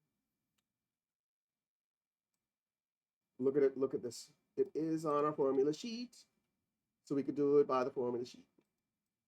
Okay. Let's make that big. So an equals a1 plus dn minus 1. We found here that d is equal to -3. And we also found a1 by just reading it is -2. So an is equal to -2 plus d -3 parentheses n minus 1. So we just actually read it. This is literally, did you go to the formula sheet? Literally what they're asking for. The previous one, number 15. Did you go to the formula sheet? Yes or no? Or did you happen to have prior knowledge if you didn't go to the formula sheet? But of course you should go to your formula sheet to check what's on there. Okay? Again, here's what's on there. Definitely go to your formula sheet. It is worth knowing what's on it. I may do a video where we're just reviewing the problems on the formula sheet. In fact, I may do that as like my prep for the Regents video. I think it's a really good idea. But that said, número 16, number 16, the dot plot shows the number of goals Jessica scored in each lacrosse game last season. Jessica looks to be a very good player because there's a lot of dots around 3 goals scored per game. Which statement about the dot plot is correct? Mean is greater than the mode, mean equals the median, mean is greater than the median, median is greater than the mean, or mode is equal to the median. So this is one that I highly suggest doing just on your own. I do notice that just in terms of process of elimination, choice 2 and choice 4 have the same quantities. So you should actually be able to determine whether either choice 2 or choice 4 is incorrect simultaneously by doing some sort of analysis. Now, suppose that I don't know how to do the problem. Suppose I'm a student who gets this problem and I just don't know how the mean, the median, and the mode work. Well, I do remember mode most often. Mode most often. Mode equals most often. So in this case, that's equal to 3 because I see the tallest thing. The tallest one is 3. So now I could put mode. I could put 3 into all of these for mode. Now, choice 2 and choice 4 don't have the mode in it, but I wonder if there's something in the problem that allows me to do something with choice 1 and choice 2. Now that I remember that the mode is 3. Well, I have way more data to the left of 3 and way more dots farther than I do on the right, which means that the mean is less than 3. And I know that the median is less than or equal to 3 also. I just don't know if it's 3 or not yet. But the mean is less than 3. Choice 1 says that the mean is greater than the mode. I have a number that's less than 3. Can't be greater than the mode, like 2.5, 2, whatever it is. Can't be greater than the mode. So choice 1 is definitely incorrect. This is not a passing problem yet because I haven't gotten it to the point where I could eliminate 2 answers. But it is now, even if I had to guess at this point, a 1 in 3 chance of getting it right makes it worth more than a 1 in 4 chance of getting it right. So 2 points. While guessing out of 4 choices, that's worth 1/2. 1/4. Again, 1/4 times the raw score, 2, is equal to, well, it's a half. But if I eliminate 1 choice, now I have a 1 in 3 chance of getting it right. Multiply that by 2, that's equal to 2/3. Now, if I change this to 3/6 and this to 4/6, you see that 4/6 is greater than 3/6. So if you could even eliminate a choice, you actually are guaranteed. You're guaranteed on average, statistically, more points. And again, why a passing problem is eliminating 2 choices, because a half times 2 is equal to 1, which is the average number of points you need approximately on a multiple choice test to get a passing grade on average. Okay, so can I eliminate any other choices? Well, actually, I could do this one by just calculating what the mean, the median, and the mode are. That's literally all I can do. So I know that the mode is 3. The median, now unfortunately I'm going to be forced to calculate what the median is if choice 3 is not the answer. So I'm going to calculate the median. The median, I cross out a 0 and a 6, 0 and a 5, a 0 and a 5, a 1 and a 4, a 1 and a 4, a 1 and a 3, a 2 and a 3, 2 and a 3, a 2 and a 3. And now here's the thing, a 2 and a 3. Now I'm done with, I don't have any more data points. So that means that the median is actually exactly in the middle of the 2 and the 3, which is 2.5. So the median is equal to 2.5. Whereas the mode is equal to 3, which means that choice 3 is not correct. I am now forced to calculate the mean to find out if the mean is greater than the median or not. So now I have to add up all the data points, calculate the mean, okay? Now, a lot of students will stop at that because they're like, it's a lot of work, but that's what it's making us do. It's the Regents people have the right to do that. Now, I will also say this. What is your time worth on a Regents? Your time now I have a fake, it's truly fake, but it has legitimate logic to it. What is your time worth while you're taking the Regents? I say it's this, just as a heuristic thing. You multiply the amount of time that you work on a problem. Oh, I'm sorry. You take the time that you work on a problem divided by the probability of getting the question right. So if you take 2 minutes divided by your wild guessing on the problem, so you have no clue, a 1 in 4 chance of getting it right, then that's call that equivalent to 8 minutes. But if you get a problem that it takes you 3 minutes, but now you have a 1 in 3 chance of getting it right divided by 1 in 3, maybe you worked a little bit longer, you got it to a 1 in 3 chance of getting it right. That's equivalent to being worth 9 minutes. So, but I'm going to argue that it's still worth doing that to eliminate a choice, because it usually doesn't take that much extra time. Or what if it takes you, though, 4 minutes to go down to a 1 in 2 chance of getting it right? That's 4 divided by parentheses 1/2.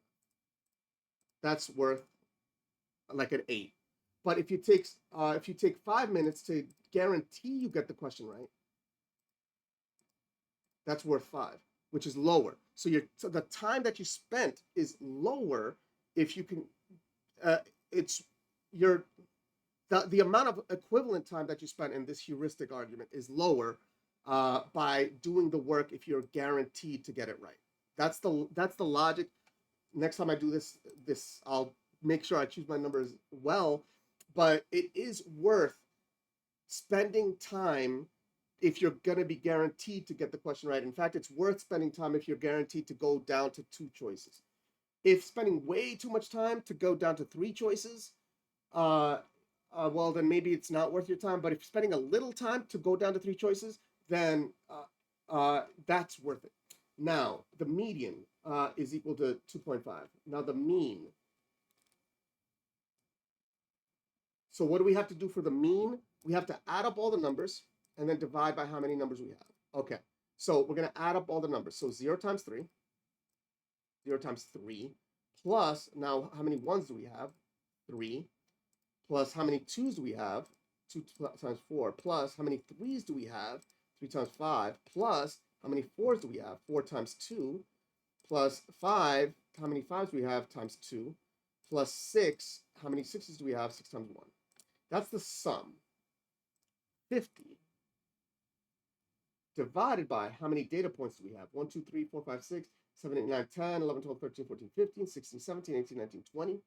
20, 50 divided by 20 is actually equal to, should be 2.5. Divided by 20, 2.5. So we got the mean is 2.5 and the median is 2.5. So the answer is choice 2.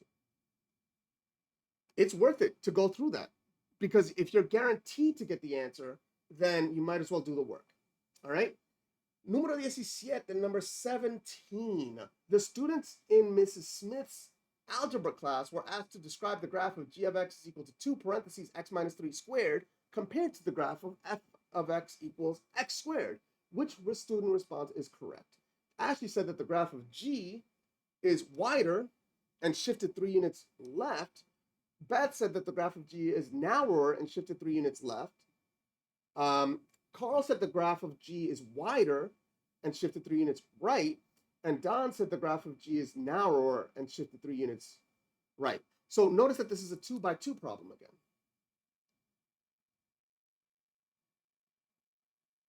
The question is it wider or is it narrower?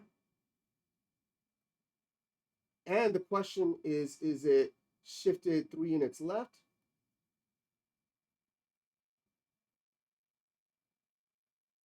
Or is it shifted right 3 units?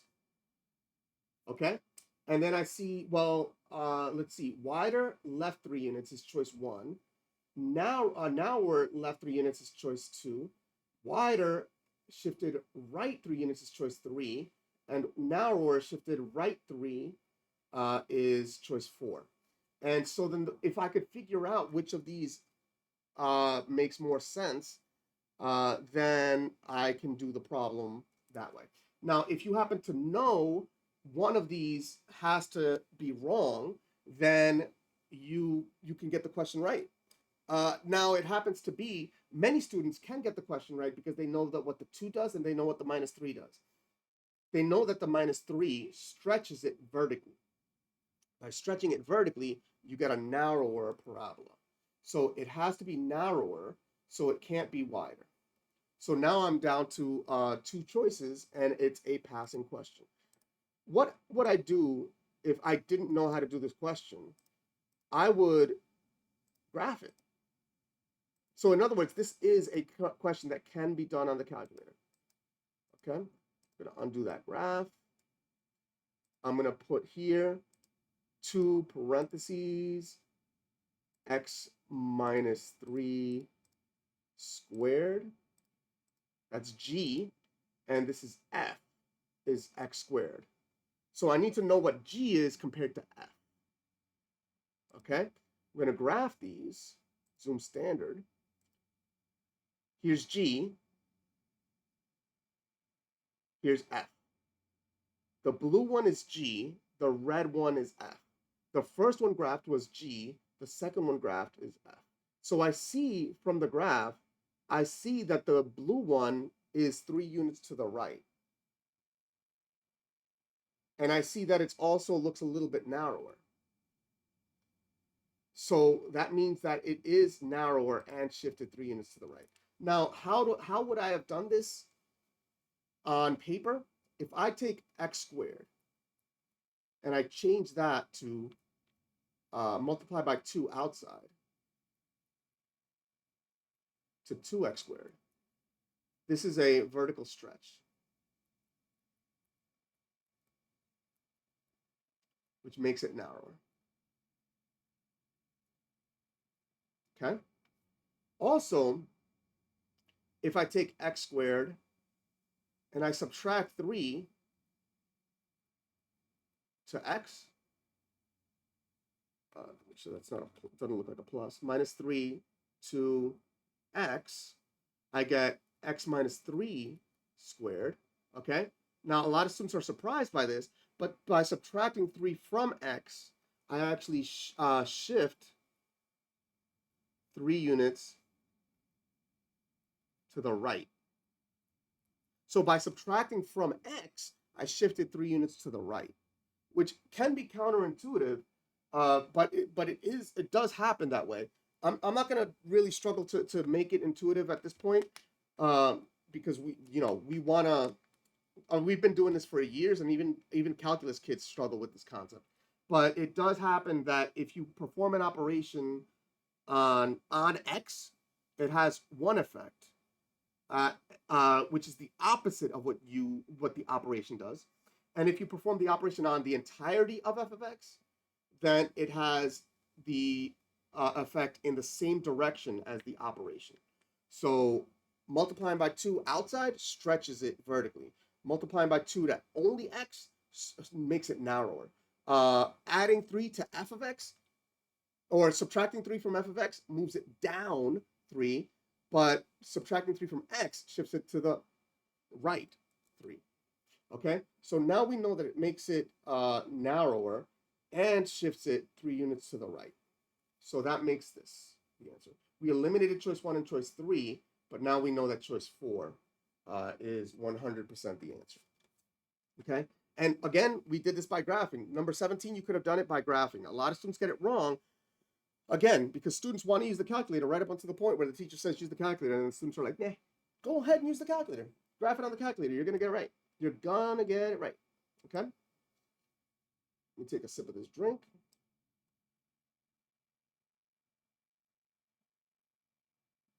Okay. All right. Número 18, number 18. On one Saturday, Dave took a long bike ride. The graph below models his trip. And I see miles traveled, 0 to 60. I see the hours, and I see the graph generally going up. Okay, cool. And I'm going to go back to the graph after. What was Dave's average rate of change in miles per hour on this trip? Was it 10, 11, 11.6, or 14.5? Now, I would invite you to make a decision on how you want to calculate it. Like, a lot of students, basically, they know how to do this question, but they invent new rules that aren't actually accurate to the problem, and they end up getting the wrong answer. So how do I go about doing this problem? Well, first off, I go back to the problem, and I see that miles traveled go from 0 to 55. Okay, and I see that the hours goes to from 0 to 5.5. Okay, then I think the thing that might confuse a lot of students is what part of the trip or do we use to calculate the average rate of change? So what part of the trip do we use? Well, we actually have to use the whole trip, don't we? We have to use the whole trip. Okay, so if we have to use the whole trip, then we have to look at this point right up here, okay, and this point down here to get the average rate of change. Where do a lot of students get it wrong? Well, they start to kind of delete little pieces of the trip. Like they start to delete the part where he was not moving at all, but that's not legal. The average rate of change, no matter how the function looks, assuming it's continuous, the average rate of change is equal to y final minus y initial over x final minus x initial. And in this case, it's equal to 55 minus 0 divided by 5.5 minus 0. Okay? And I would literally go to your calculator, but another place where students get it wrong is they forget to put parentheses. Luckily for this one, if they didn't put parentheses, the answer just wouldn't be there for you. But parentheses, 5.5 minus 0 divided by parentheses 5.5 minus 0. And then, of course, I recognize that 5.5 is 10 times, or 555 is 10 times 5.5. It's equal to 10 according to our calculator. Okay? All right, número 19, number 19. Which expression is equivalent to, let me scroll this down. Which expression is equivalent to x minus 5 times 2x plus 7, parentheses, minus parentheses, x plus 5. I gotta, again, every faux pas, including this, I gotta adjust my AC.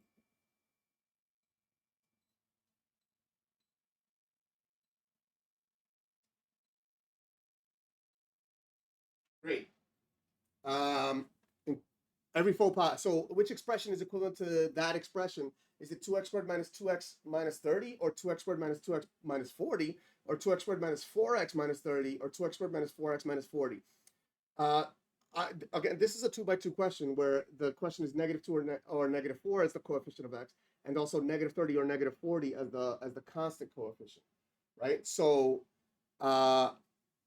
which one is the answer can be determined by plugging into your calculator. And again, I said I would plug in the easy number.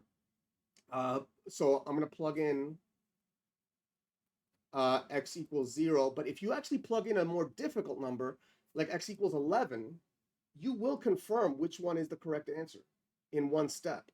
Okay, so if you plug in x equals 9, you'll confirm with your calculator. Why am I plugging in x equals 0? Because I like plugging in x equals 0 to quickly eliminate some choices. And I get -5 times 7 minus 5, which is -5, -35, -35. Let me rewrite that too. -35 minus 5, which is equal to -40.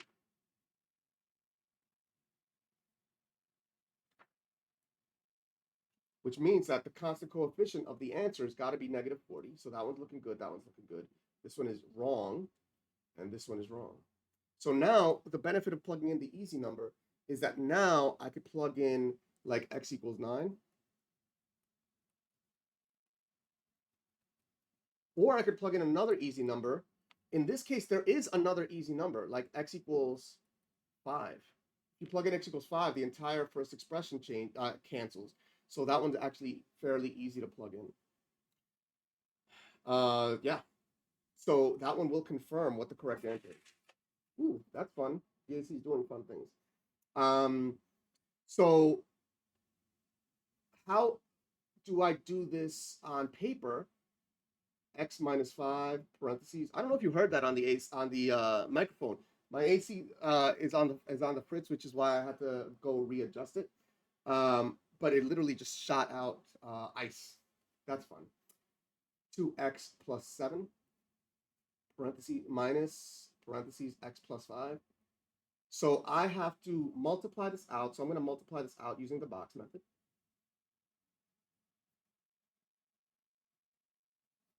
X minus 5, 2x plus 7. And x times 2x is 2x squared. Minus 5 times 2x is minus 10x. And then x times 7 is 7x. And -5 times 7 is minus 35.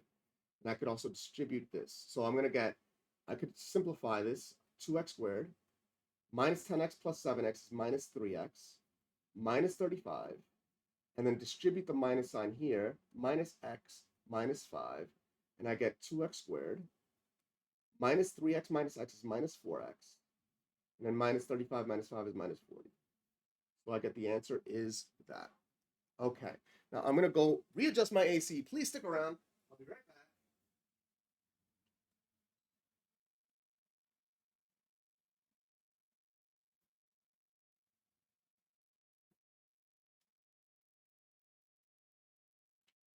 Okay, fun. Uh, number 20, numero 20. The function f of x and g of x are graphed on the set of axes below. What is the solution to the equation f of x equals g of x? Is it 1 and 5? Is it -5 and 0? Or is it -3 and 5? Or is it 0 and 4? Now, I want you to think about what it means to be a solution to the equation f of x equals g of x. You may have, if you were given algebraic expressions for f of x and g of x, you would set them equal to each other, and you would find the value of x. So that's literally what this is. It's asking us for what are the values of x that make this equation true. And I see that they intersect here and here. I don't know if you could hear the AC. The AC is still throwing out ice bits. So that's going to do that for a little while. So if you hear random noises, that's what's going on. So I need to find the values of x.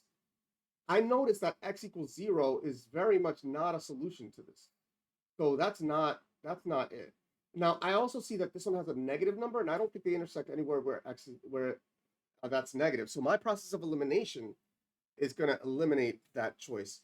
Although I will say this, the reason why a lot of students choose this one is they see the y coordinates, -3 and 5 are the intercepts. But this is actually asking for the values of x that satisfy the equation.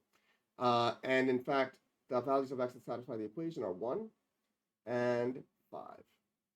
Alrighty. So let's move on to numero 21, number 21. When babysitting, Nicole charges an hourly rate and an additional charge for gas. She uses the function C of H equals 6H plus 5 to determine how much to charge for babysitting.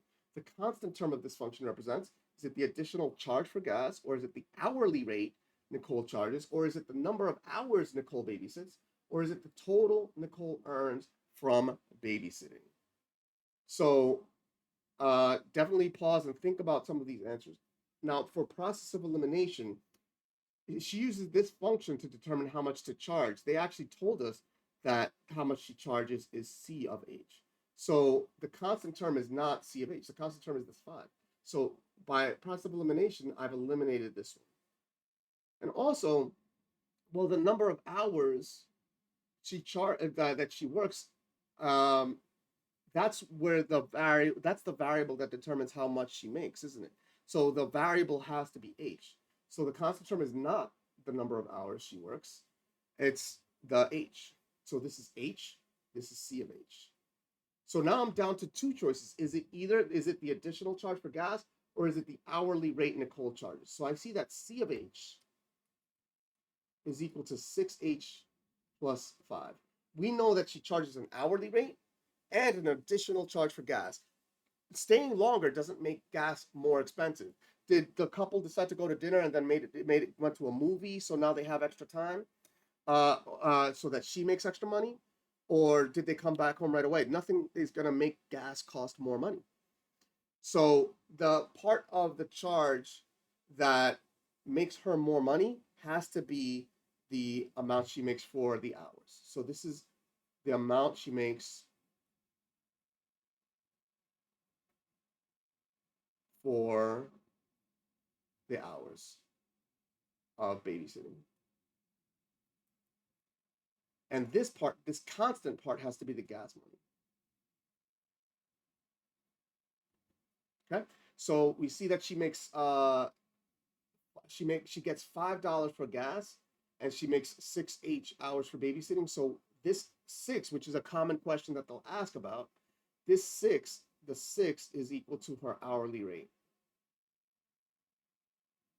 which is a very low hourly rate for if you're working for strangers. But of course, if you're working for family, what are you gonna do?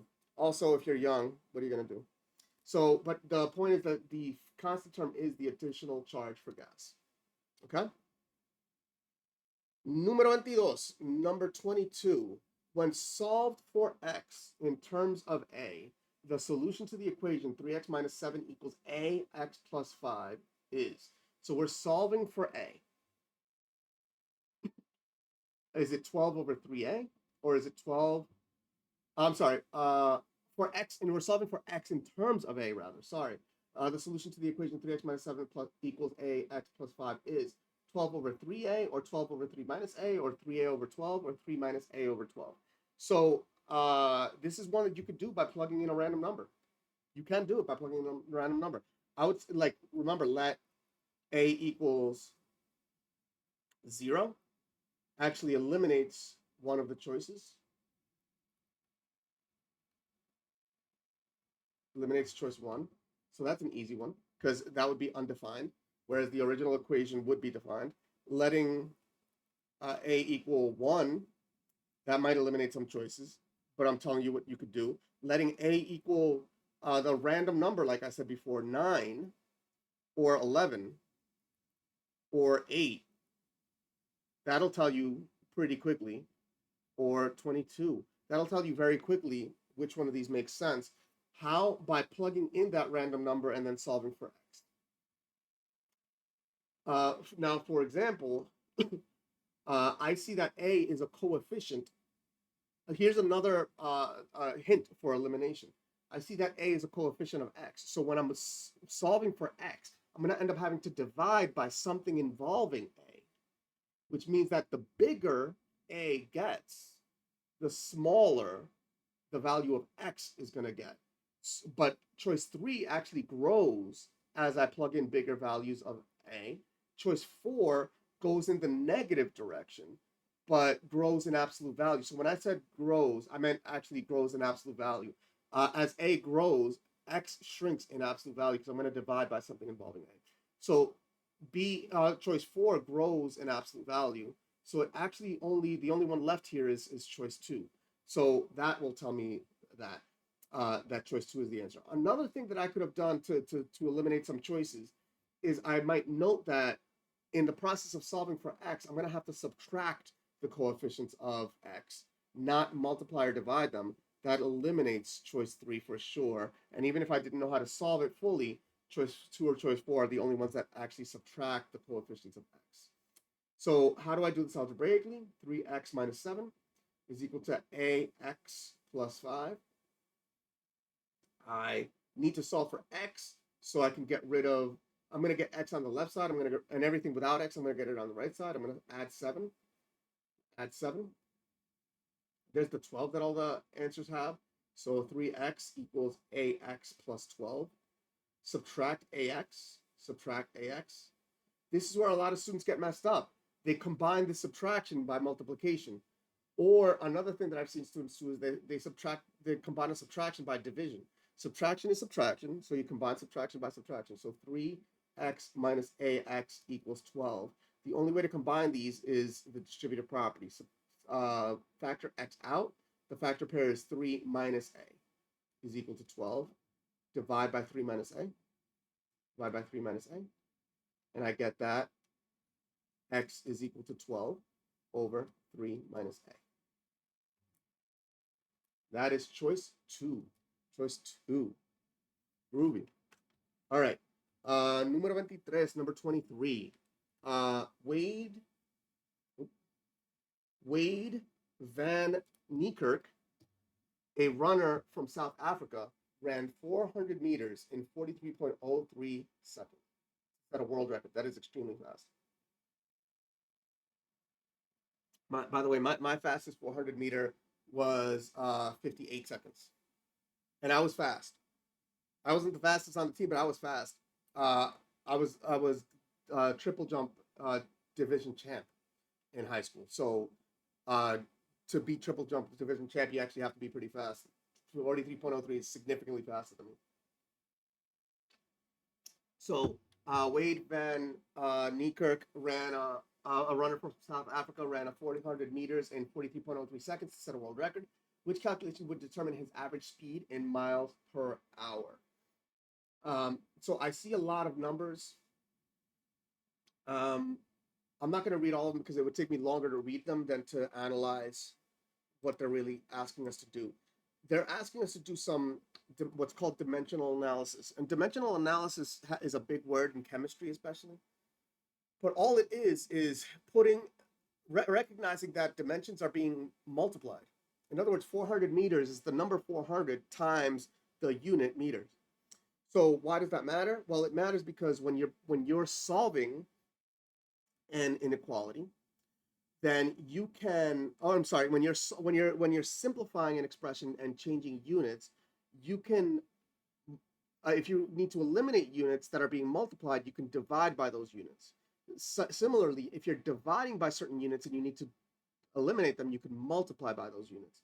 And so that's what this is asking for. We do need some units here. I'm doing this fully because, of course, this easily could be a part 2 question or a part 3 question. Seriously, this is exactly what part 2s and 3s look like. So let's get that there. We need to convert 400 meters in 43.63 seconds into miles per hour. Well, now I know that in my dimensional analysis, the numerator and denominator have to have units that cancel, not multiply together. So I see that in choice 1, I have meters and meters in the numerator. Somehow you're going to have meters squared. That can't be the answer. In the second one, let's see, meters and seconds, miles and meters, and hours and seconds. This one has seconds and seconds in the denominator. So you're going to have seconds squared in the denominator when we're canceling seconds and replacing it with hours. That can't be it. Now, this one has meters, miles, and seconds in the numerator, and seconds, meters, and hours in the denominator. Those don't have the same units in the numerator and not the same units in the denominator. That's looking okay. Now, this one has meters and meters in the numerator. That would be meters squared. That can't be it. Already, we've eliminated the incorrect choices. But let's actually do this by hand as we said we would for every problem. So excuse me. So we have to convert his speed from meters per second to miles per hour. So his average speed is 400 meters in 43.03 seconds. Now we have to eliminate the meters, which means that we have to put meters in the denominator and miles in the numerator. Which unit allows us to convert meters to miles? Let's see. This meters to miles. Meters to miles. Is it here? Inches to centimeters, meters to inches, miles to kilometers, kilometers to miles, pounds to kilograms, and kilograms to pounds. That is not there. Meters to miles is not there, which means that there's another detail that you do have to know. Technically, this is in the realm of science, but now we know that you do need to know that 1 kilometer is equal to 1,000 meters. Kilo means 1,000, kilometer, so 1 kilometer means 1,000 meters. So 1 kilometer is 1,000 meters. So there we go. We actually need this quantity for, and the knowledge of this. You need to know that kilo is 1,000. Okay, again, 1 kilo is equal to 1,000. 1 kilo is just 1,000. Yeah, so 1 kilometer, 1 kilometer is 1,000 meters. So 1,000 meters is equal to 0.6214 miles. So if we put that in, 0.6214 miles over 1,000 meters, that cancels meters in the numerator and denominator, and we're left with miles. Now we have to eliminate seconds and convert that to hours. Okay, and that one doesn't even appear at all in the list, seconds and hours. So that's another thing that we have to know. We have to know that there is 60 seconds is equal to 1 minute.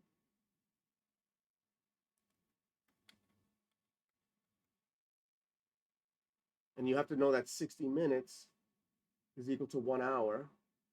So that 3,600 seconds is equal to 1 hour. So we have to know that. You have to know this. So we have to eliminate seconds. So where does seconds go? Seconds was in the denominator, so seconds goes in the numerator to eliminate it, and hours goes in the denominator. 3,600 seconds divided by 1 hour. And that matches choice 3. But I do want to point out again the way I eliminated the choices before doing number 24. The way I eliminated the choices was just going through and figuring out which ones didn't eliminate units.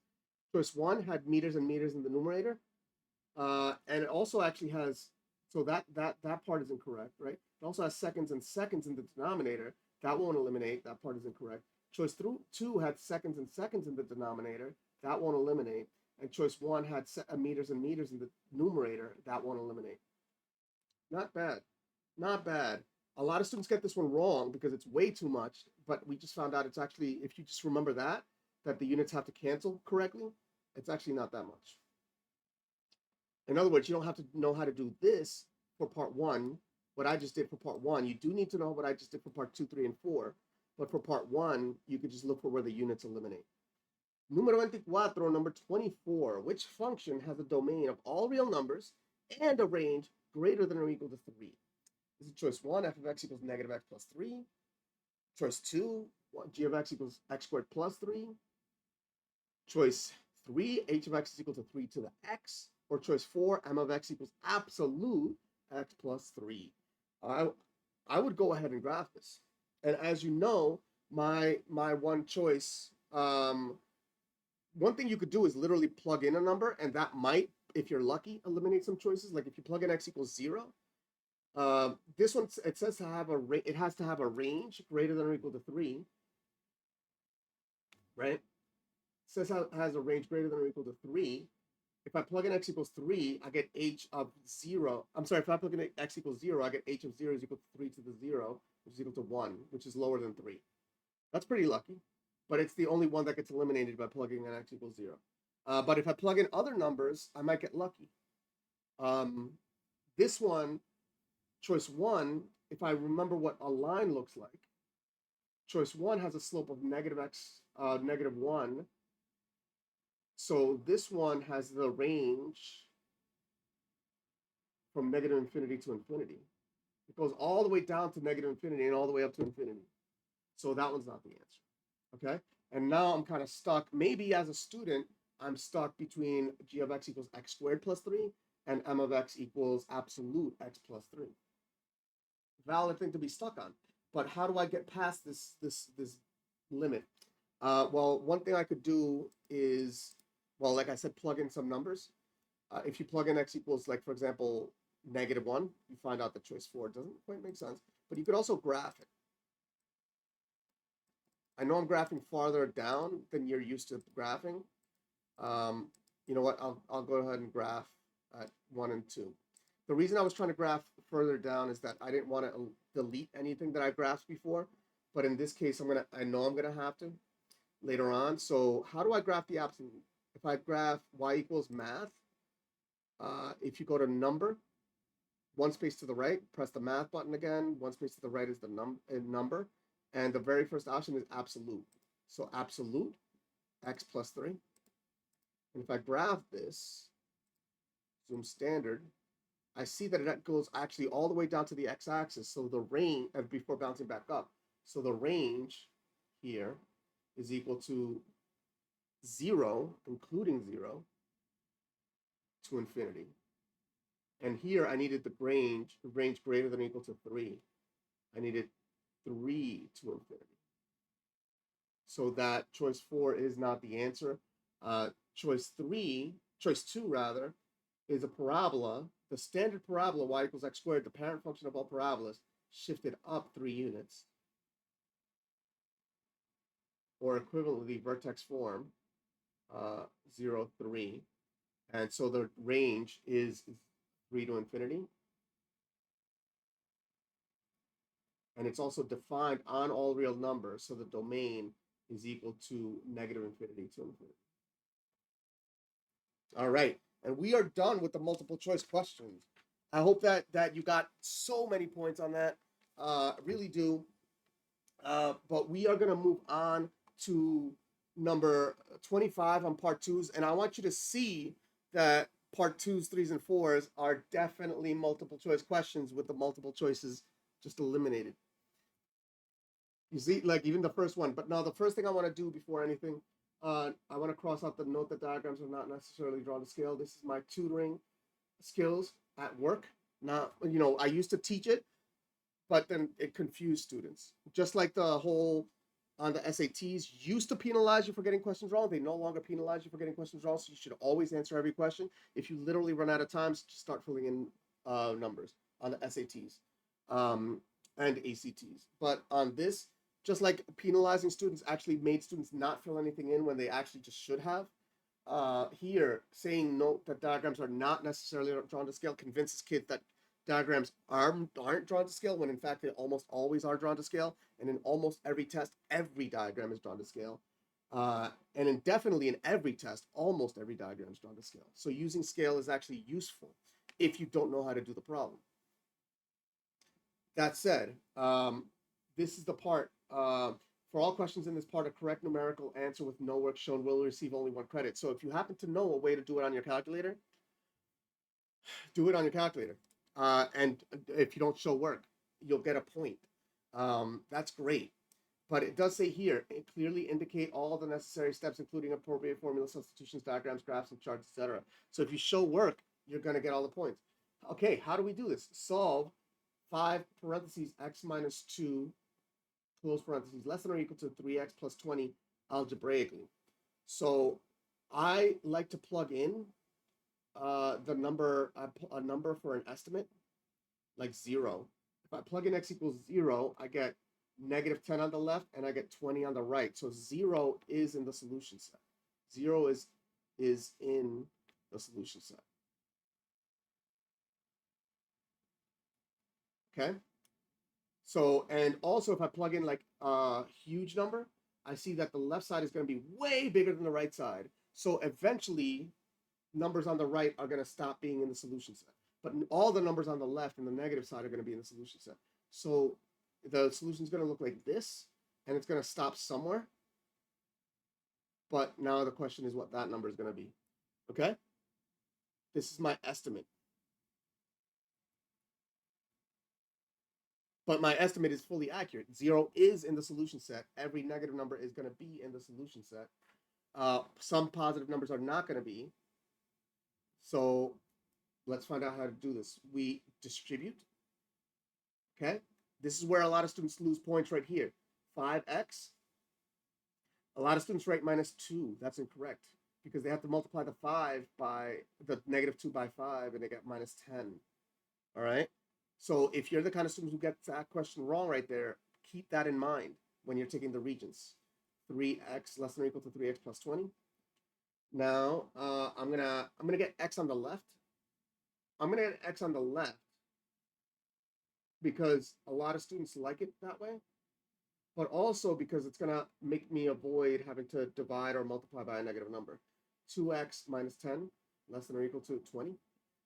Add 10. Add 10. I get that 2x is less than or equal to 30. Divide by 2. Divide by 2. I get that x is less than or equal to 15. And that is my answer. So that missing number was 15. Okay? So that's very much a part 2 question. In fact, you've seen questions that look exactly like this one already today. So if you feel like this has been helpful, I do appreciate that you click the subscribe button. I told you why I do this for free, but the benefit that I get from you is the subscribe button. One thing I didn't actually mention, if you go into the description of the problem, I do have some materials for students, some free stuff and some paid stuff. So if you go, and for teachers also, some free stuff and some paid stuff, including a completely free practice SAT/ACT assignment, 20 minutes a day.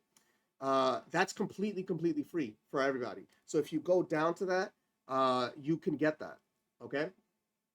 You just go into the description and click on the link for that. And again, free. 26, that's again for students who have trouble affording, tutor at any cost. That is a free service that I provide for everybody, whether you can afford it or not. Number 26, número 26. Given g of x is equal to x cubed plus 2x squared minus x, evaluate g of negative 3. So this is literally asking you, how do you plug into a function?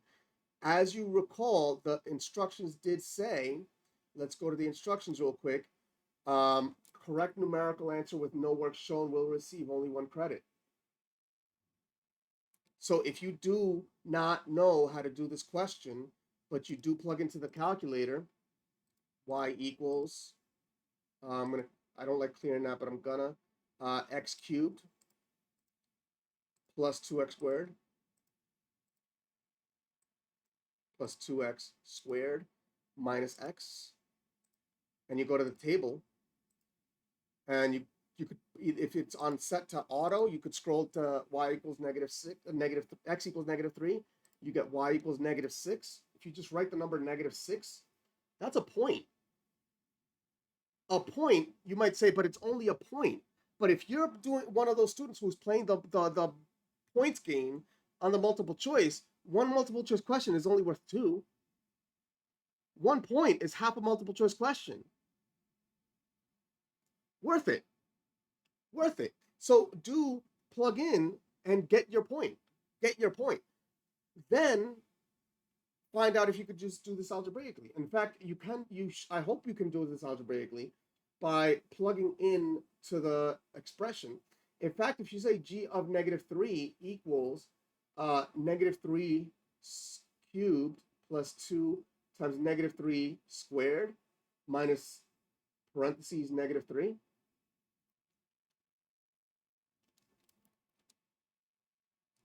Let's actually erase the parentheses. Minus parentheses -3. And then you just write right after that equals -6. That's 2 points. You don't have to do all this simplification on paper.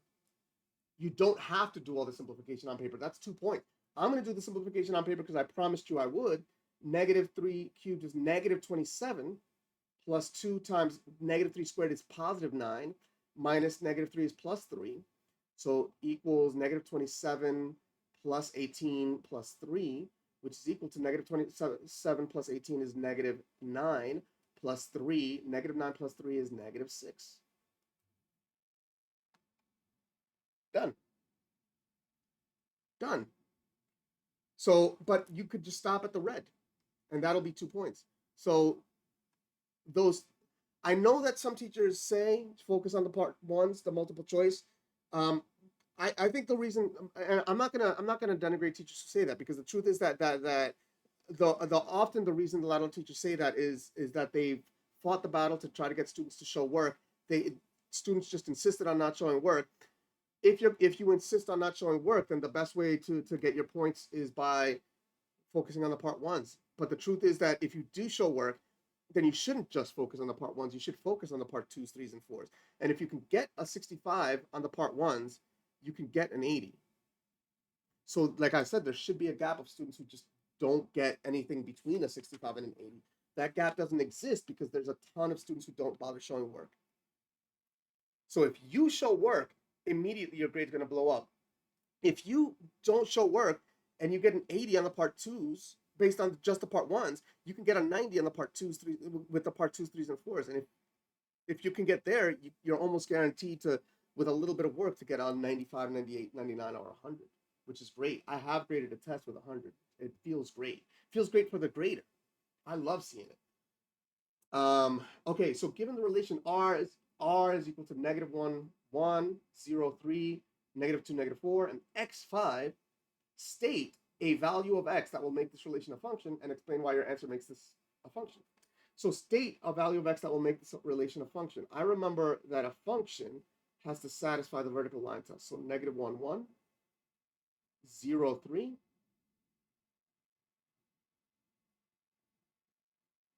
what just happened? -2, -4,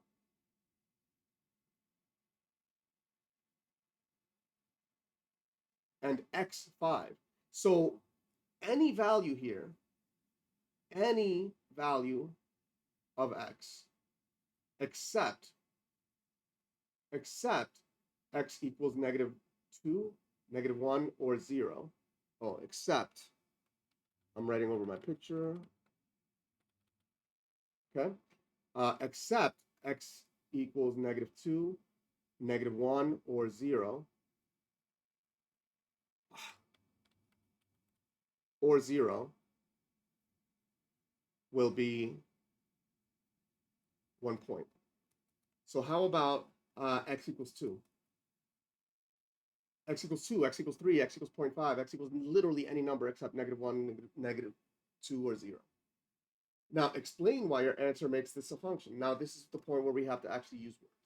So and you don't have to say this value of x makes this a function because you could just start with the explanation. You could say none of the x coordinates repeat. That's it. None of the x coordinates repeat. A relation is just any pairings of x and y. any pairings at all of x and y. You could pair a bunch of x's and y's. But what makes a relation a function is that none of the x coordinates repeat. Okay, so I have to adjust my AC again, unfortunately. 1 second.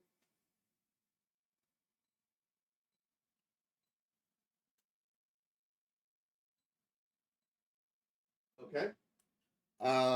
Okay, now I'm back. Number 28, número 28.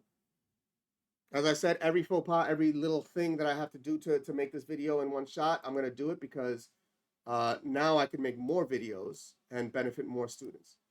So a survey of 150 students was taken. It was determined that 2/3 of the students play video games. Of the students that play video games, 85 also use social media. Of the students who do not play video games, 20% do not use social media. Complete the two-way frequency table. A lot of students skip this table because they're like, this is too much. But if you just get one number beyond the information that they gave, you get a point. Half a multiple choice question. Now you have to fill in the rest of the table to get 2 points. But I'll tell you this, and this is something that I have done in the past multiple times. Students get to this question, they're like, I don't know how to do it. And then I just tell them, is there anything that you can say? Then they say the things that they can say. And then they're like, I don't know how to do the rest. And then I say, literally word for word, is there anything that you can say? So, and I just keep saying that over and over and over until they're done. In other words, students say they can't do it because they don't see the final answer in one step, but this is not a one-step problem. This is literally a one step at a time problem. That's basically every math question is, isn't it? So you do one step at a time. You just do the thing you can do, and suddenly you'll find that you're done. And in fact, if you just make a single mistake, you'll be fine, because if you get one part of it correct, one number beyond what they told you, you get a point. So 150 students was taken. The total is 150 students. The total out of all things was total. It was determined that 2/3 of the students play video games. So now I'm looking at the table and I see the headers. Play video games, do not play video games, total. And also social media, no social media, total. So play video games, 2/3 of the students play video games. I'm going to put this in red. What number goes here is 2/3 of 150. 2/3 of the total. So what number goes there? 100. Just make it a little bit more legible. 2/3 times 150 is 100. Then, of the students that play video games, 85 also use social media. Of the students that play video games, 85 also use social media. So that's 85. Then, of the students that do not play video games, 20% do not use social media. This is the point where now you're starting to get points. Complete the two-way frequency table. So now let's see. What can I do to get some numbers? I already can get the no social media who play video games. I know that the total number who play video games is 100. Of those 100, 85 use social media. So the number that do not use social media in the video games column is 100 minus 85, which this equals to 15. I already got a point. The rest of the table will give me the second point. So the total here who play video games, I'm sorry, the total is 150. The number the total only of the people who play video games is 100. So the total of people who do not play video games is 150 minus 100, which equals 50. If I hadn't gotten this 15, but I had gotten this 50, that's also just 1 point separately, okay? So now, of the students who do not play video games, of the 50 students, 20% do not use social media. So that's this box over here. Of the students who do not play video games, 50 do not play do not use social media. So that's 0.20,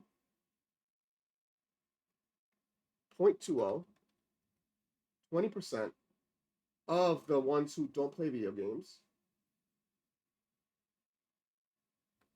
make that a parentheses.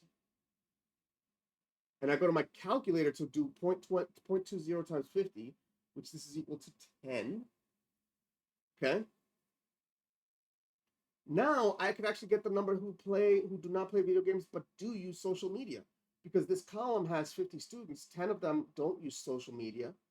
So that means that 50 minus 10 do not play video games but do use social media. That includes me, by the way. I don't play video games, but I do use social media. 50 minus 10 is 40. Now, the row is how many use social media. 85 play video games and 40 don't play video games. So 85 plus 40 use social media. And according to my calculator, that is 125. And the second row, the ones who don't use social media, 15 play video games and 10 do not play video games. So the ones who don't use social media is 15 plus 10, which is equal to 15 plus 10 according to my calculator is 25. And let me just check real quick. 85 plus 40 is 125. 15 plus 10 is 25. Okay. Let's see. 100 plus 50 is 150. 85 plus 15 is 100. 40 plus 10 is 50.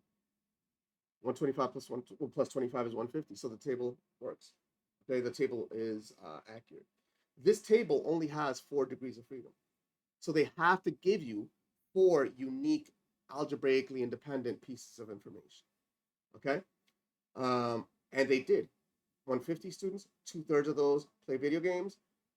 Of the ones who play video games, 85 use social media, and 20% of those who don't play video games don't use social media. 4 algebraically independent pieces of information, 4 degrees of freedom eliminated. This table can be filled out fully. Okay? So you see that it's literally just plodding along and doing the problems by one piece at a time, right? I have seen this in a multiple choice question. I don't think I've seen it as I know I have seen it as part of a part 1 on a different test, but it was just talking about one column. So it is possible to do this as a part 1. No, but this one is definitely like a part 1 multiple choice without the choices. Use the method of completing the square to determine the exact values of x for the equation x squared plus 10x minus 30 equals 0. If you use any method other than that, you can get a point. Again, if you just state the answer, you can get a point. So if you get it any other way, you can get a point. So if you don't know how to do it by completing the square, but you know, like the quadratic formula, go ahead and do the quadratic formula. Okay, so how do I do this by completing the square? So step 1, this is the steps to completing the square. Get ax squared by plus bx by itself. Okay, so I'm going to add 30, and I get that x squared plus 10x is equal to 30. Notice that gap. 2, I'm going to divide by a if necessary. This one has a equals 1. Dividing by 1 doesn't change anything, so I'm done with that. 3, sorry. Write b over 2, and b over 2 squared. Okay, so b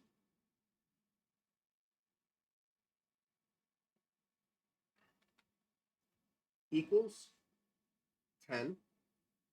B over 2 equals 10 over 2 is 5. And b over 2 squared, 5 squared is 25. Okay, 4, add b over 2 squared to both sides. Okay, I'm going to add 25. So let me put that in red here so you see that I did that. Plus 25, plus 25. And then why did we do this? Because the left side is now a perfect square. That's why it's called completing the square.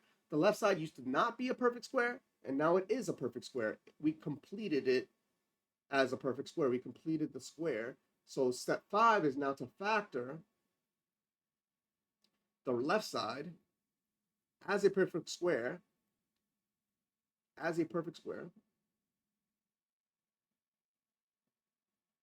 Okay, let's try like that a little bit neater.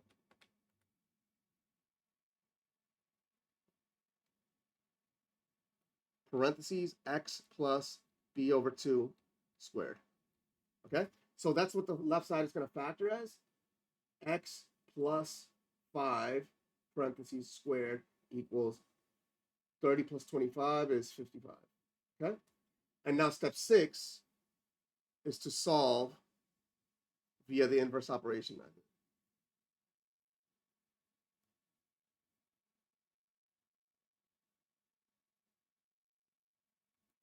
Okay, x appears exactly once in the problem. That means what we could solve by the inverse operation method. We just keep on doing the last operation that was done to x until we're done. X plus 5 squared. The last operation done to x is the squaring, so we take the square root of both sides, putting in the plus or minus, and we get that x plus 5 is equal to plus or minus radical 55. And then the last thing that was done to x is adding 5. So we subtract 5, and we get x equals -5 plus or minus radical 55. And that is our answer. And that's 2 points. Gravy train. That's 2 points. If you did this any other method, you would get, partial credit. But this is the method of completing the square, and it works for any quadratic. Get ax squared plus bx by itself, divide by a if necessary, often is necessary, right? b over 2 squared, right? Then you add b over 2 squared to both sides. Then you factor the left as a perfect square, x plus b over 2 squared, and then solve via the inverse operation method. Now this one, number 30, factor 20x cubed plus 45x completely. This one, there's a nice, clever thing that you could do to help you with the factorization. As you know, if you just write the answer, you get partial credit. So what if we did do this, 20 x cubed minus 45x? Now we know that the factorization corresponds to the roots. In other words, the roots of the factors are the roots of the original expressions. So if we graph this, zoom standard, we see that this has a root. Let's see where it has a root. It might be a little bit difficult to see where the roots are, but we definitely see a root at x equals 0. We see a root somewhere like there, and we see a root somewhere there. So if we actually calculate the roots, so calc is in blue, so we press the blue second button, and then calc. Then we want to calculate the zeros. That's choice 2. We want to calculate this 0 over here. Enter. Left of that 0, to the right of that 0. Enter. We're going to guess. In this case, we're off the screen, so we're just going to press enter. And we see that the 0 is at -1.5. So one of the zeros is going to be at -1.5. It happens to be that other 0 is going to be at x equals +1.5, but you could do that, what we just did. Calculate the 0 to the left of that 0. Let's see if we can get to the left of that 0. Okay, to the left of that 0, enter. To the right of that 0, enter. Guess, enter. X equals 1.5. And then we can confirm that 0 is a root, but in fact, if you factor 20x cubed minus 45x, both of those terms have an x in it. So this definitely has a 0 at x equals 0. So let's actually do this. Well, let's bring in this image into the problem, just so you have it here. But we're going to do this algebraically, as we do with every other problem. So we're going to factor. I noticed that all of the terms have a 5 in common, and all the terms have an x in common, x to the first power. So I'm going to factor those out. 20 divided by 5 is 4. X squared divided by x is x squared. Minus 45 divided by 5 is 9. And x divided by x is just 1. Okay, so now I've already got partial credit. I already got partial credit. I get a point for that. But I happen to know that 4x squared minus 9 is actually a difference of two squares. Difference of two squares, or difference of perfect squares. P squared minus q squared. Well, this is equal to p plus q, p minus q, where p is equal to 2x and q is equal to 3. So I got 5x parentheses 2x squared minus 3 squared. And I could factor this as a difference of two squares. 5x parentheses 2x plus 3, close parentheses, open parentheses, 2x minus 3. And there is my factorization completely done. And the roots, notice the roots are there. The roots are of this are 1.5, and the root of this is negative 1.5. So had I done this with a calculator, if I had done this and said 20 parentheses x parentheses x plus 1.5, close, open, x minus 1.5, that would have been a point.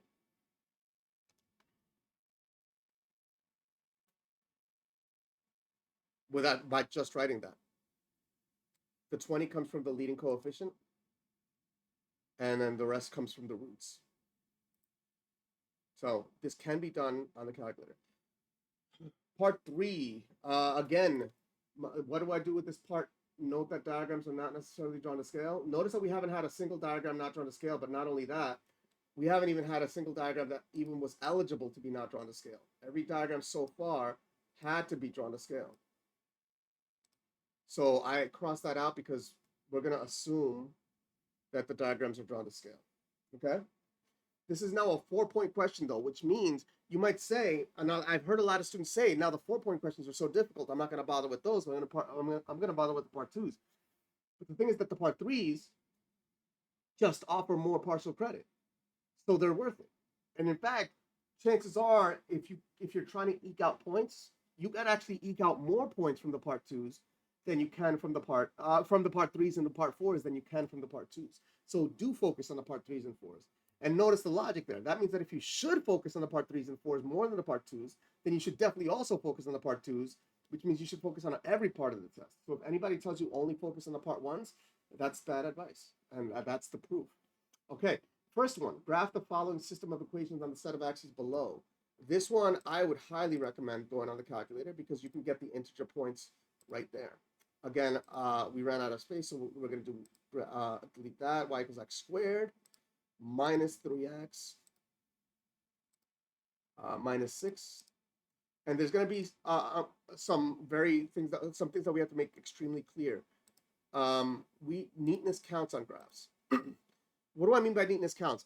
If you write the letter A, but you don't close the letter A, so your A looks like the letter U, or you don't close the A and your loop kind of is whack, and so it comes out sideways and your A looks like a C, but we can read your work. We can just work with what you wrote. It has to be neat enough that we could read it. So don't write it so sloppy that we can no longer read it. But if we could read it, we can do your work. Here's the thing about the graph, though.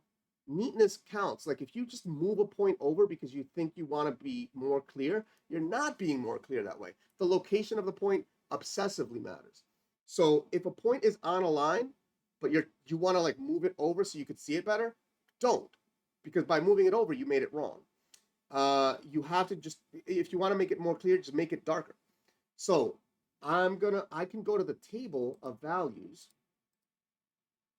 and I can get points. So let's see. I'm gonna go down a little bit. There we go. And I'm gonna use these points to graph these functions. Now I know that you don't have colored pens.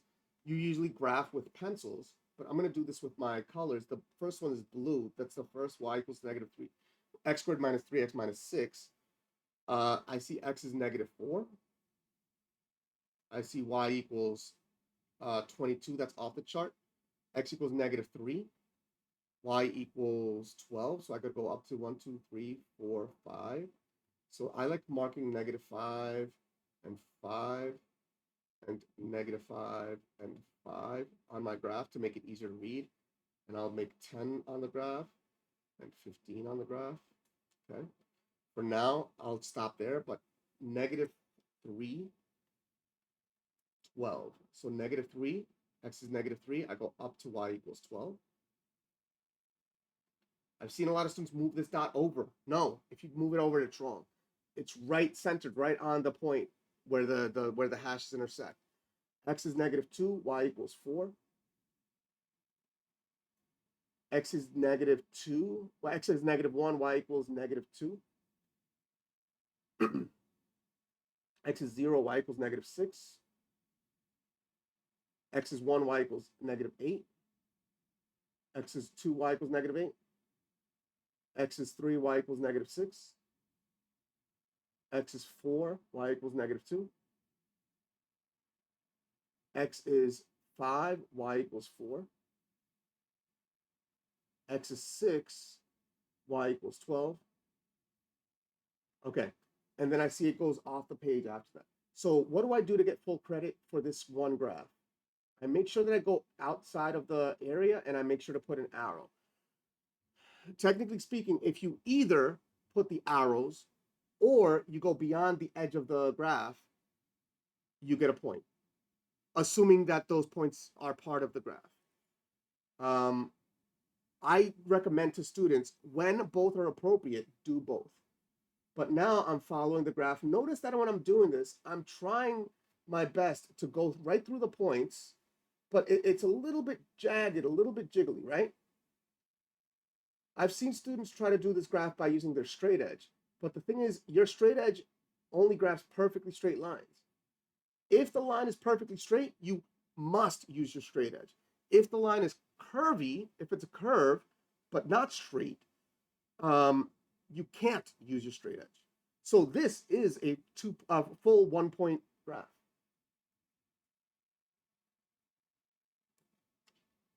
I put the arrows there. I went beyond the edge. I've seen students like move the point a little bit to the side to make it more visible, and they lose points. I've seen students just not be careful and move their point to the side because they just weren't being careful.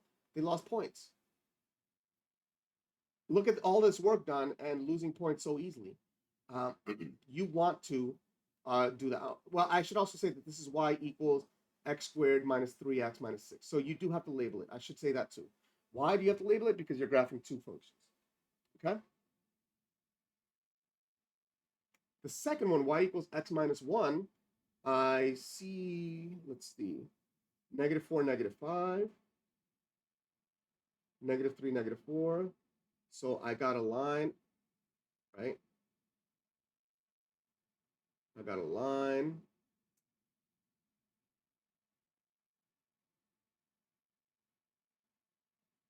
Etc. Okay? So if you're careful, you now put your ruler down and you end up getting a line. Let me see. Let me get this carefully. Get a line that goes like that. Now, does it straighten it for me? Yes. Notice I used the straight edge because it's a perfectly straight line. Notice that it goes through all the points that I just graphed. And all these other points that are on the graph are actually part of the function.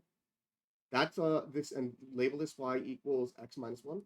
That's a beautiful graph, and it's exactly as neat as it needs to be. I suggest not making it any sloppier than that. Otherwise, you may lose points. Don't move your points over to the side to make it easier to read, because it doesn't make it easier to read. It makes it just fully incorrect.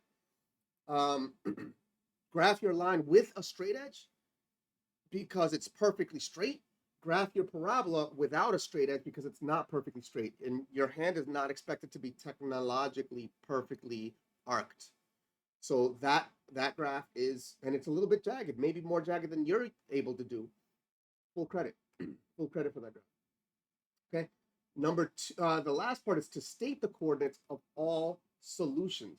Now, this one is another point where a lot of students lose points, unfortunately.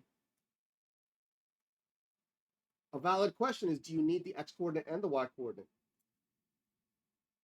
-1, -2 is one of the solutions. and the other solution, and that's because they intersect. You don't have to circle it there. And the other one they intersect is 5. And some students lose points on that one because they write the answers like -1 and 5. And it's easy to fall into that trap, especially since earlier on there was a multiple choice question that looked exactly like this one. As crazy as it was, I think this is a well-written test, except for the fact that they repeated concepts twice. More than twice. They repeated concepts when they could have just not repeated concepts and had students who knew more and different things get a much higher grade, and also students who knew fewer things but knew a broader set of things also have a bigger chance of passing by asking more things. But the other one, the answers were just the x coordinate, and this one was the x comma y coordinates. Why was this one the x comma y and the other one was just the x coordinates? Because this one had the variable y, so you had to solve for y and x combined. The other one didn't have y equals. The other one had f of x equals and g of x equals. Didn't have y as a variable. So you only needed the x coordinates. So just remember that if you have x and y, you got to solve as a point is your solution. The solution, one solution is -1, -2, and the other solution is 5, 4. Okay. Número 32, number 32. The table below shows the amount of money a popular movie earned in millions of dollars during its first 6 weeks. Write the linear regression equation for the data set, rounding all values to the nearest hundredth. State the correlation coefficient to the nearest hundredth, and state what the correlation coefficients indicates about the linear fit of the data. I highly recommend learning how to do this problem. Why? I know a lot of students are like, it doesn't matter in your life, but I mean, it's impossible to know which ones of these are really super duper going to matter to you in your career in real life, and which ones are not. It's impossible. But the other reason is why I recommend, I'm going to reduce the size of the calculator slightly so that you can see all the numbers. But the other reason is this is a 4-point question. Get your points. You know, get your points. If you a 4-point question is worth 2 multiple choice questions. So you literally get 2 free multiple choice questions by learning how to do this one question. More than that, once you pass the test, every extra point is an extra point on your Regents. If you get to an 80, you can get college credit depending on your college. If you get way past that, like a 90, 95, or 100, then you're going to get to the better classes, and you'll find that you can learn more in those classes. So how do we do this? Stat. Okay. We got to put these numbers in a list, so we're going to go to edit. Okay. I was doing some math on a different set of problems, so I'm going to clear list 1 and clear list 2 as well. Clear list 2. Now list 1, I'm going to make weak x. So 1, 2, and I'm looking over here if you need somewhere to look. 2, 3, 4, 5. Those are the x coordinates. And 6. Those are the x coordinates. Let's shrink this a little bit more so I can see. There we go. And now that I typed them in, I checked that I typed them in correctly. 1, 2, 3, 4, 5, 6. Great. Then the list 2. So I first type them in and then I check to save brain power to make sure. But it is worth your time to check if you plug them in correctly. So because a lot of students do this correctly but mistype, and you'd be surprised. It's like 10% of students who mistype and get a point off. 185, 150. I almost missed the 0. It's that easy. 90, 50, 25, and 5. Now, if I'm looking at this data, I see that this is a decreasing function. So I'm going to see, I better see a negative correlation coefficient. But it actually decreases pretty strongly, like on a pretty nice line. So I suspect that this is going to have a strong correlation, strong negative correlation. So now I checked that I typed it in correctly. Let's see, 185, 150, 90, 50, 25, and 5. But now the linear regression equation, this is where we press the stat button and we go to cal. Oh, wait. Click on mode. Some of you, there's one more detail. Some of you have in your mode, you have diagnostic on, but unfortunately not all of you. Stat diagnostic, make sure that that's on. Some of you don't have that though. So you have to go to catalog. Catalog is above the zero. The catalog has every function that this calculator has. So if you scroll down to diagnostics on, you have to press enter twice when you get to it. Diagnostics on, enter, enter. Now diagnostics are on. Now I have to do the work. Stat, calc, linear regression, LIN reg, AX plus B. I'm going to do L1. If you don't have anything typed in here, you should already have L1 in there. But L1 is right up above the 1 in blue, so you press the blue second button, L1. L2, I have to type it in because it's not there. So the blue second, it's L2 is above the 2 in blue, so I press the blue second button and press 2, L2. Frequency list, there is no frequency list. Store regression equation. I'm going to store this because it actually is very helpful in many problems, although it just happens to be not helpful in this one, but I want you to know how to do it. Vars, press the vars button. Y variables, function, I'm going to store it as Y3.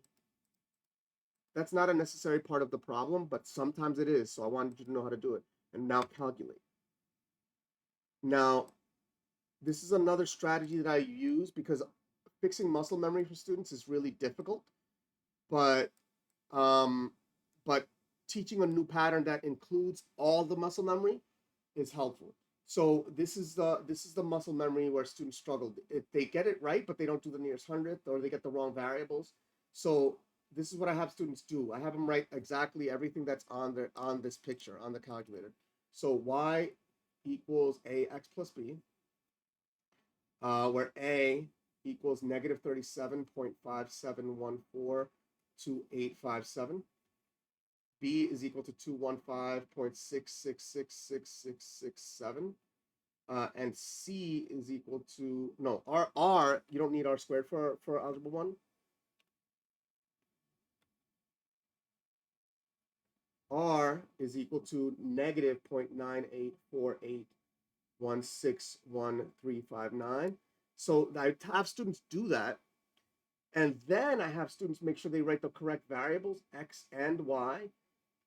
If they said different variables like H and T, you have to use H and T. If they said X and Y, you have to use X and Y. If they said P and Q, you have to use P and Q. So Y, they did Y and X, which is convenient. So Y equals, now A is to the nearest hundredth, negative 37.57, and then 1, so the 7 stays the same, X, and now plus B plus 215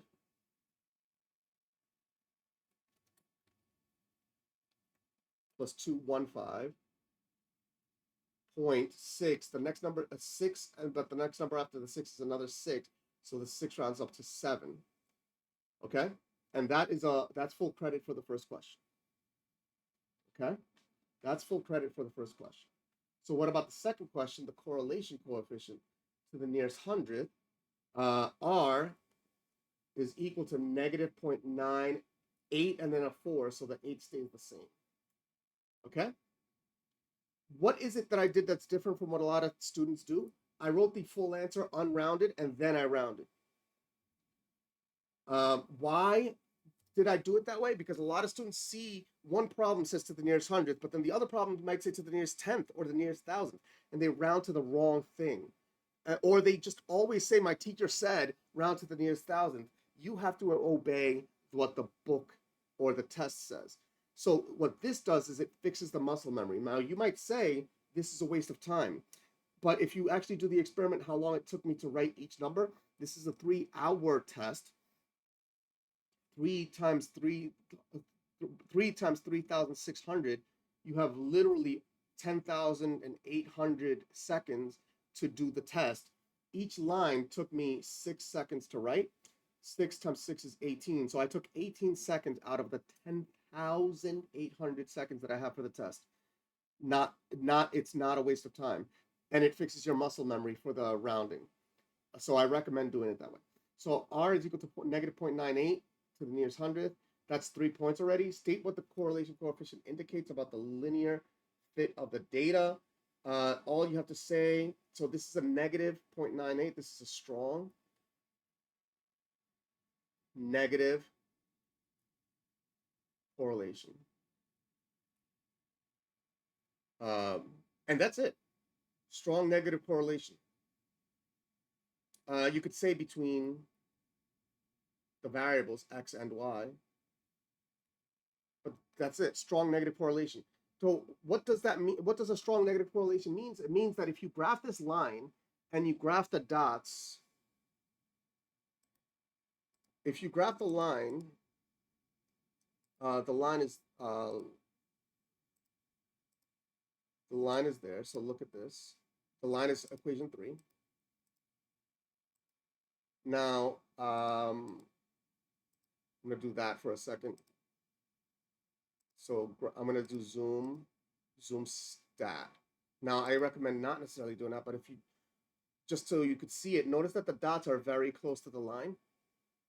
That's what a strong correlation means. Now, why is the correlation negative? Well, R is negative. But what that signifies is that the slope is also negative. Now, the slope and the correlation coefficient don't have the same value. They just have the same sign.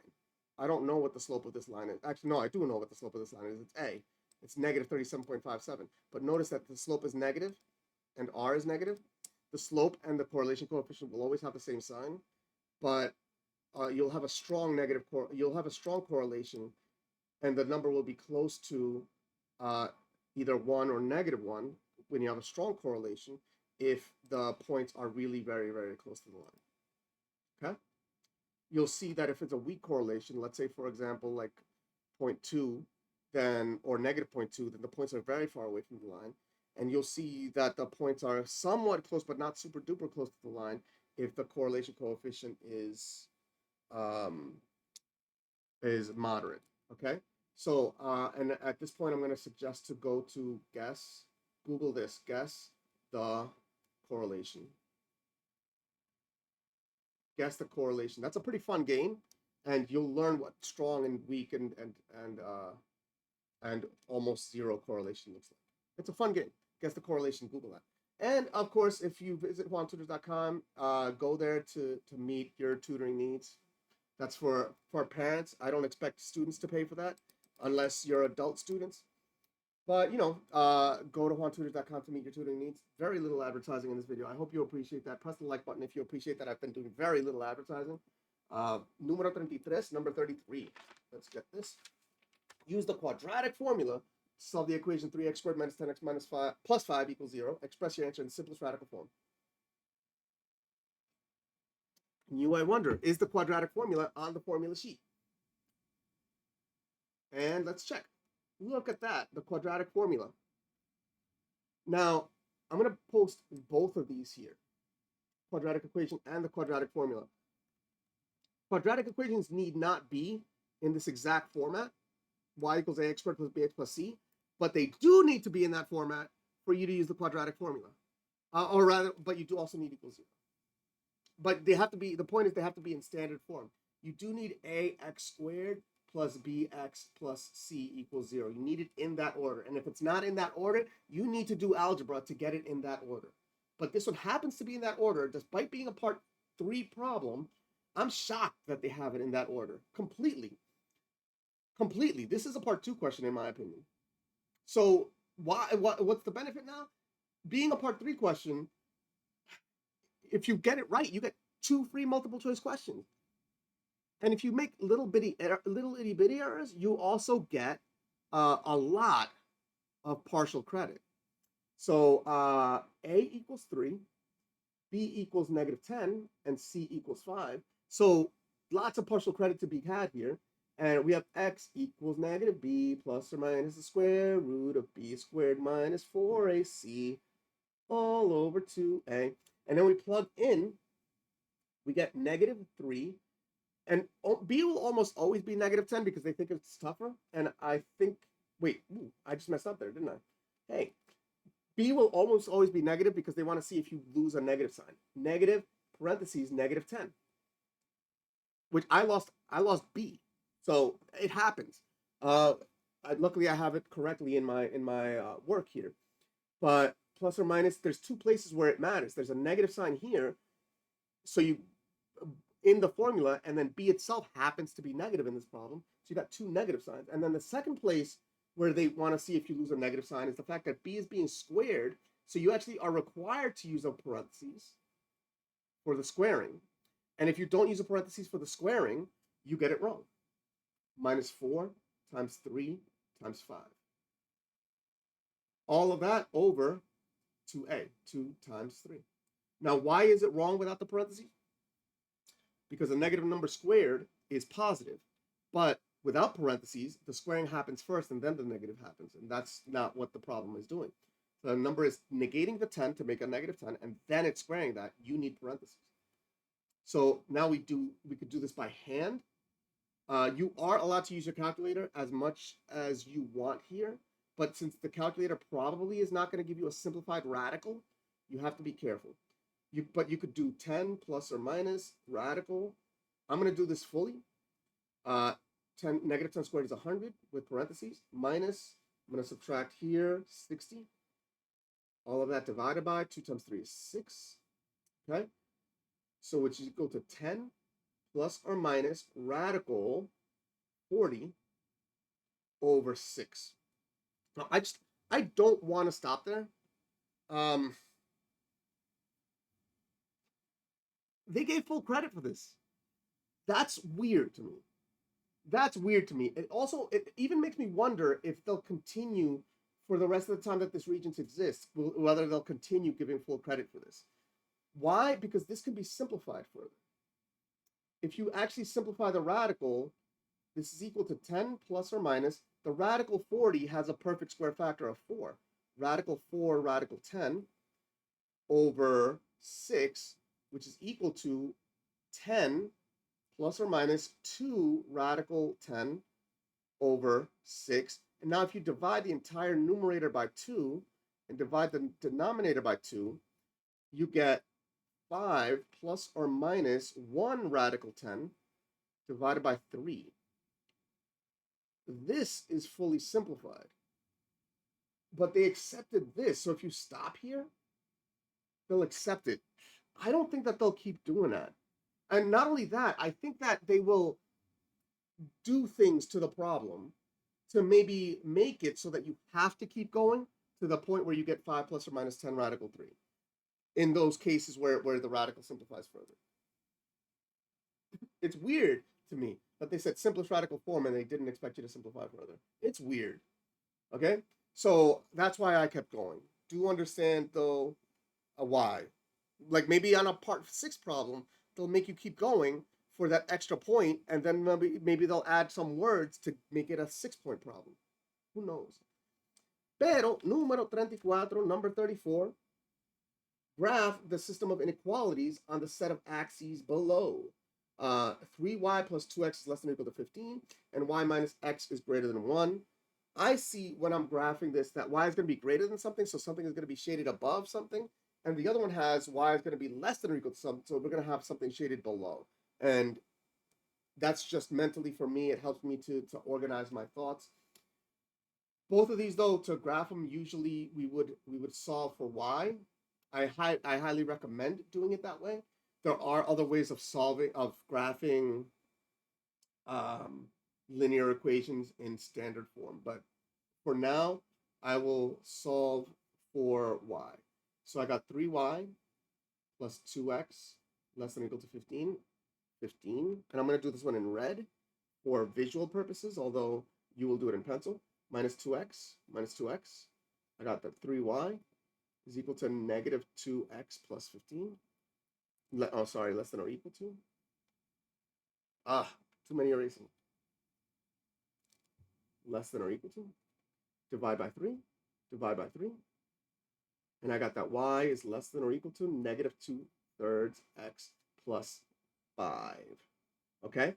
And you could check your answer if you don't like this, because if you don't trust yourself, you could say, well, if x is equal to 0, y should be equal to 5, and 3 times 5 is plus 0 is 15.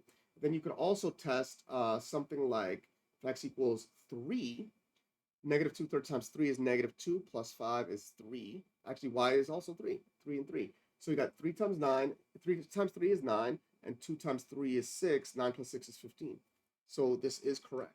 So how do I do this now? I have a y-intercept of 5, I have a slope of negative 2 over 3, so I'll go down 2 over 3, down 2 over 3, down 2 over 3, up 2 over 3, negative 3, up 2 over negative 3, and up to, okay, so I go there, and I now have enough to, now this one is going to be a solid line, so I can feel free to draw this with a straight edge. Now, I have software that's going to make me straighten this out for me. Did I get that good? Nope, I didn't like it. I shifted it up accidentally, last minute. Let's do that, okay. Now let's do this again. Whoa, I don't know what just happened there. I have software to straighten it out for me, so, but you have a straight edge. There you go. Okay. Now that one's a straight line and it's solid. So I graphed that one with a straight edge and with a straight edge, and I made it solid. Now this one is y is less than or equal to this number.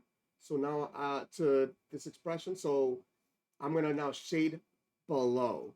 Y is less than or equal to, I shade below. Some students interpret this as shading to the left or to the right. We're not shading to the left or to the right. We're shading above or below. And y is less than or equal to the expression, so we're shading below. Even if the slope is like super extreme, shade below or above, depending on what it tells you. Y is less than or equal to, we're going to shade below. So how do we shade below? We make a bunch of lines. Okay, there we go. Now the second one is a little easier to solve for.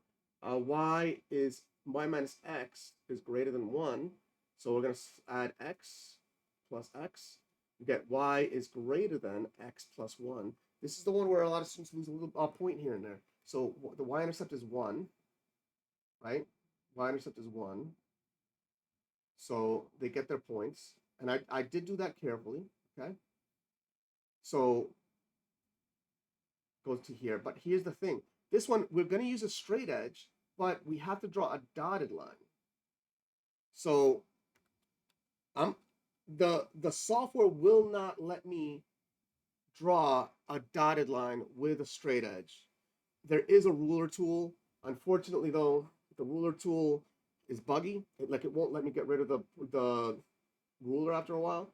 So I'm going to simulate drawing a dotted line here with a straight edge. And you have to remember to do this with the straight edge on your test so you can get full credit for that graph, okay?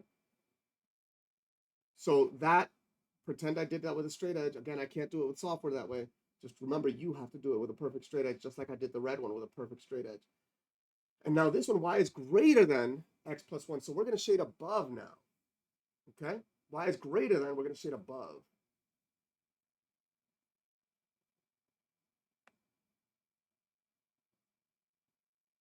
Okay, we're going to shade above. So now it doesn't say to label the solution to the system with a big S, but it often does. So and a lot of students already do it. So the system's solution is the region that's shaded twice in blue and red. So this is the system's solution. I'm going to do that in a different color so you can see the S a little bit better. A lot of students write the big S and they kind of make it bold, and that's okay too. That big S is where both regions are shaded. That is the vast majority of the points. I believe. So the next one, it says to state the coordinates of a single point in the solution to the system. Justify your answer. This is one case where justify, technically, if you do the algebra, you've justified the answer. Or if you do the words, you've justified the answer. So you could justify the answer with words or algebra. There, I'm going to put that point there. Why that point? Because it's in both regions, and that point is the point -3, 4. Y equals 4, x equals -3, so -3, 4. So I'm going to justify it with words.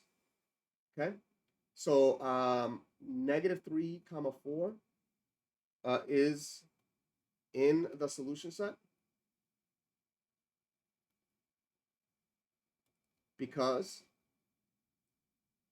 it is in both shaded regions.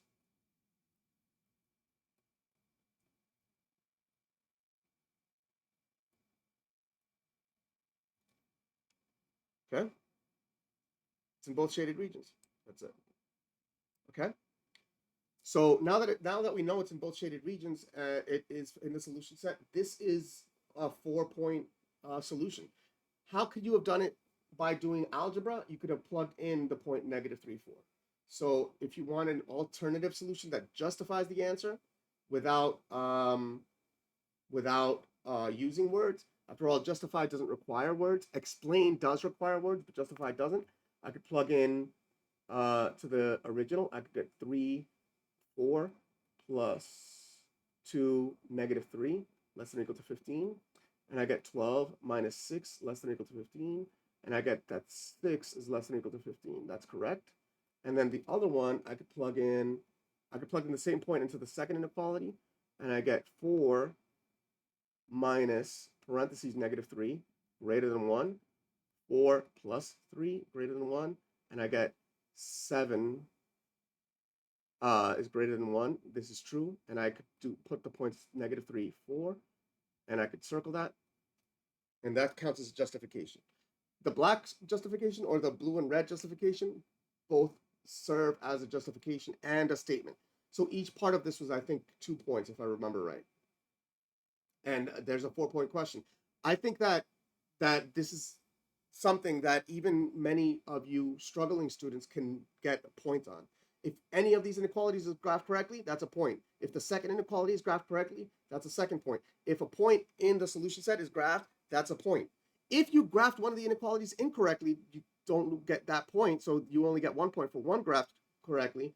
But then if you use your graph to identify what would be a correct point given your incorrect graph, that's a point. So you could still get points even with something incorrect here.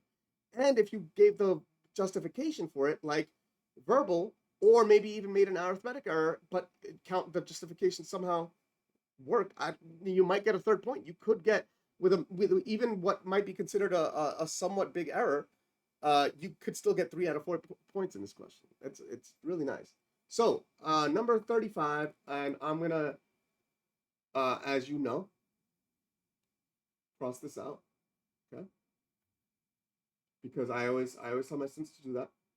Not because it's false, because I'd rather you ignore that piece when appropriate, which is almost always, okay? And as you saw on this test, not only was every diagram drawn to scale, but there wasn't even a diagram that was even legally allowed to be not drawn to scale. Now, this is a 6-point question worth 3 multiple choice. If you think you should not focus on the part 2s, 3s, and 4s, you're literally giving up 3 multiple choice questions by not doing number 35. And notice that this one is broken up into parts. So if you get one part, you get 2 points, full multiple choice question. If you get one part, if you get a second part, 2 multiple choice questions. If you get a third part, 3 multiple choice questions. If you get the first part wrong, but you use the first part to get the second part, given the error on the first part, they don't penalize you twice for the same error. So if you got the wrong answer for part 1, but you used that for part 2, you get the points. If you used part 1 and part 2 or part 2 for part 3, even if there's an error in part 1 or part 2, but you use that to do part 3, you get a point. You get your points for part 3.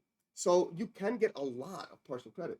So, and again, as I mentioned, the multiple choices, there was a multiple choice with an inequality that if you notice, let's see if we could find it here. I'm going to do some quick scrolling.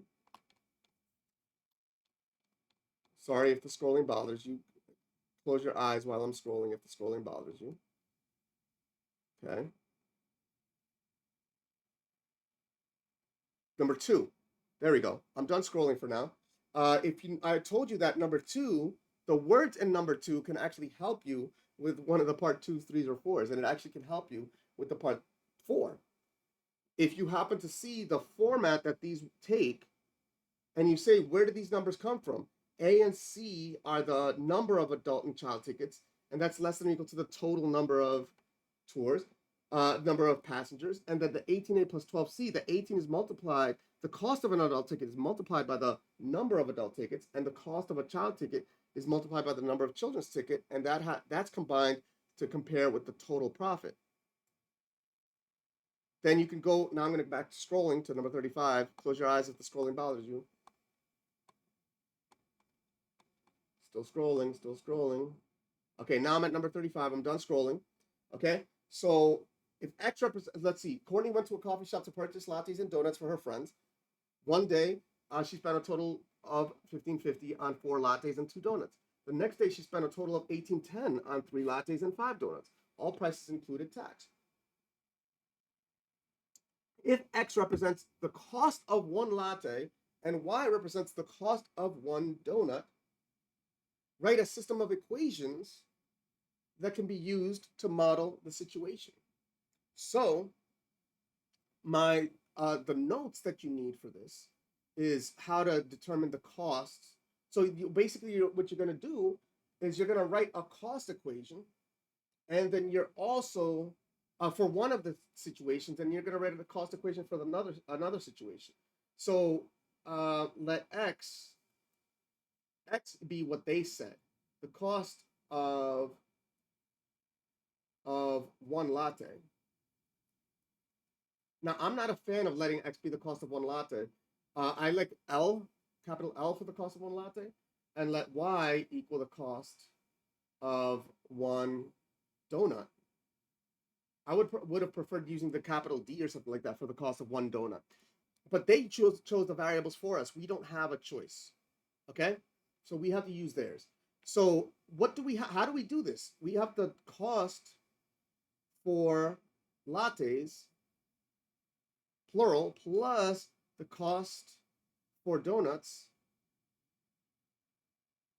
is equal to the total cost. Those are both, actually in this case, it's going to be both of our equations. So the cost, and how do we get the cost of lattes? It's the cost for 1 latte,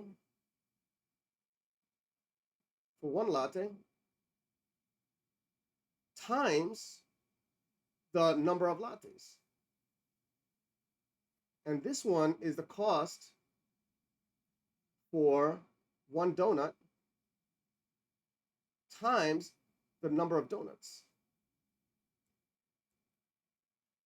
Okay, so we actually just do that. So in the first situation, she bought 4 lattes and 2 donuts. So she spent on just the lattes 4x, plus the cost for the two donuts is 2 times y, and the total that she spent is $15.50. And then the second time, she spent a total of $18.10. That's her total cost. And on what? 3 lattes, 3 times x. That's how much she spent on the lattes. Plus the number of donuts is 5. So 5 times the cost of 1 donut. There's 2 equations. I just got 2 points. I just got a free multiple choice question. If I made a mistake on one of these equations, I lose 1 point. If I made a mistake on both equations, but I made the same mistake twice, I only lose 1 point. Isn't that cool? So you can get a lot of points. And remember, 1 point, you're like, oh, 1 point is not a lot. 1 point is half a multiple choice question. It's a lot. That's a half multiple choice question. For those of you who are like, you should focus on the part 1s, half a multiple choice question. So by doing the part 4s, you're focusing on the part 1s. So part 2 of this question, Courtney thinks that 1 latte costs $2.75 and 1 donut costs $2.25. Is Courtney correct? Justify your answer. You're allowed to skip to the third part. Use your equations to determine algebraically the exact cost of 1 latte and the exact cost of 1 donut. If you just get the answer to how much a latte costs and how much 1 donut costs, you could literally go back and justify she's wrong because this is how much they actually cost. But what do I have to do in this case to justify? If I don't have the solution, I literally could just plug in and see if these prices fit the model. So I could do and I don't necessarily know which one is correct. I might do 4 times 2.75. That's the cost of a latte times 4 lattes plus 2 times 225. Let's see if this is right. Um, and we have to check if this is 1550. I don't know if it is. 4, I justified it differently on my paper. I literally just solved it. So I don't know which one of these is going to be the false one. 4 parentheses 2.75 plus 2, and I suspect strongly that they're going to make this one be true, but I don't know. It's equal to 1550. I had a suspicion, because for the lazy student, in other words, the student who doesn't check both equations, they're going to stop. Both equations have to be true simultaneously, though. 3 times parentheses, and I actually should have started testing the second one, because I see, based on these prices, if these prices were correct, the answer would have to be a multiple of 25 cents, and 1810 is not a multiple of 25 cents, so this is going to fail. Okay? 2.25, 2.75 plus 2, nope, plus 5 times 2.25 equals 1810. And then on the right side, let's see what we actually have. Let's see, it was 3 and 5. 1950. 1950 equals 1810. False. So she's wrong. Courtney is wrong because 1950 does not equal 1810. 2 points. 2 points. Okay? And now I actually now have 4 points. Let me see if I can get a copy of these equations. Let me do that. No, it won't. Okay. So what about use your equations to determine algebraically the exact cost of one latte and the exact cost of one donut? So I have the equation 4x plus 2y is equal to 1550. And I have that 3x plus 5y is equal to 1810. So there are a few ways of going about solving these equations. I notice here, and any algebraic solution, including some crazy algebraic solutions like using matrices, would be legal. But I don't think they expect you to do that using matrices. Using any other method other than algebraic might get you a point. Let's see what this says here. A correct numerical answer with no work shown will receive only 1 credit. So in other words, if you do get the right answer, but you only give the numbers, you get 1 point, which is nice. But I'm going to do this algebraically. What am I going to do algebraically? So I don't like the way I did it on paper, so I'm going to do it slightly differently. Hopefully doing it live doesn't mess me up, but I want to get 2 of the coefficients to match. Okay? So I'm going to get the coefficients of x to match. So I'm going to multiply this equation by 3. I'm going to multiply this equation by 4. Okay, so in other words, row 1 multiplied by 3, and I'm going to multiply row 2 by 4. This notation might look familiar to those of you who know matrix methods, and I get 12x plus 6y is equal to, go to your calculator, get your arithmetic correct. Don't lose your points on basic arithmetic. This is not an arithmetic test. It's an algebra test. So a lot of students get this question wrong by just not multiplying by 3. They say like 4550 when it's actually, in fact, 4650. And then the next one, 4 times 3 is 12x plus 20y is equal to, now they get the 1810. Many more students get this part right, but 1810 times 4,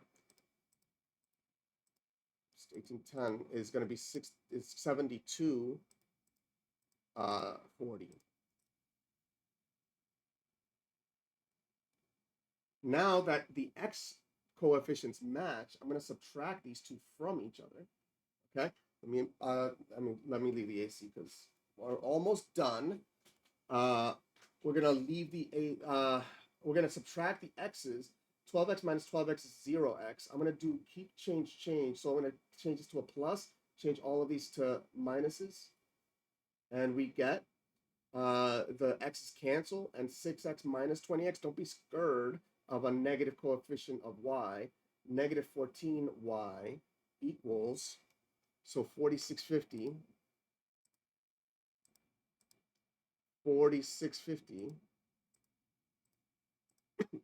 minus 7240,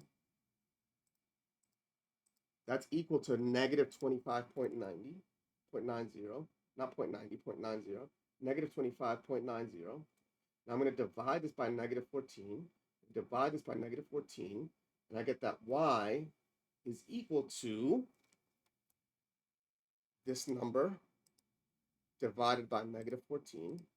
And notice that I have to get a positive answer. If you don't get a positive answer, don't just like change it to a positive answer. The fact, if you get a negative answer, use that as a hint that an error was made and find the error. Okay, so y is equal to 1.85. Okay, confirming on my visually that my answer is correct. So one donut costs 1.85. Let's make that one look like a 1. Okay. And now that we know that y is 1.85, we can actually substitute that into any of the original equations. So I'm going to substitute it into the 4x plus 2y equals 1550. So I got 4x plus 2, y is 1.85, is equal to 1550. I got 4x equals, well, 4x plus, use your calculator to not get the answers wrong, right? But so your calculator will confirm that 2 times 1.85 is 3.70, okay, is equal to 1550. Minus 3.70, minus 3.70, I got that 4x is equal to 11.80. A lot of students get the subtraction wrong too, just by not using their calculator. Use your calculator, divide by 4, divide by 4. And I want to say now, before I do this division, because we are done, if you appreciate the work that we did for this test, I would appreciate it if you hit the subscribe button at this point. If you actually stuck through the video this long, I feel like I did earn your subscription. But what that does is it allows me to fund the free channel that I've been providing. Okay, so divide by 4, and we get that x is equal to 2.95. Okay, so one donut costs 1.85, and one latte costs 2.95. And I want to congratulate you for making it through all the way to the end of this video. Do check out the description to see the very free prep for the SATs and the ACTs, completely free. And I may have some things there for sale too. If you want to buy those things, great. And if you don't. One thing I would say, if there's anything for sale and you as a student feel that you cannot afford it, please do contact me through my tutoring website, and I will gladly provide that to you for free. Okay, so I won't even charge you even for the stuff that costs money. Just contact me over the website. If you are a teacher and you feel like you can't afford it, you can. I understand that sometimes it can feel like a thing that costs $2 or $3 is too expensive, but if you feel like it's worth it, please do go to that and make that purchase. But again, if you're a student and you feel like you can't afford it, please do contact me through the website and through JuanTutors.com, and I will give that to you for free. Thank you for watching, and I'll see you in the next video.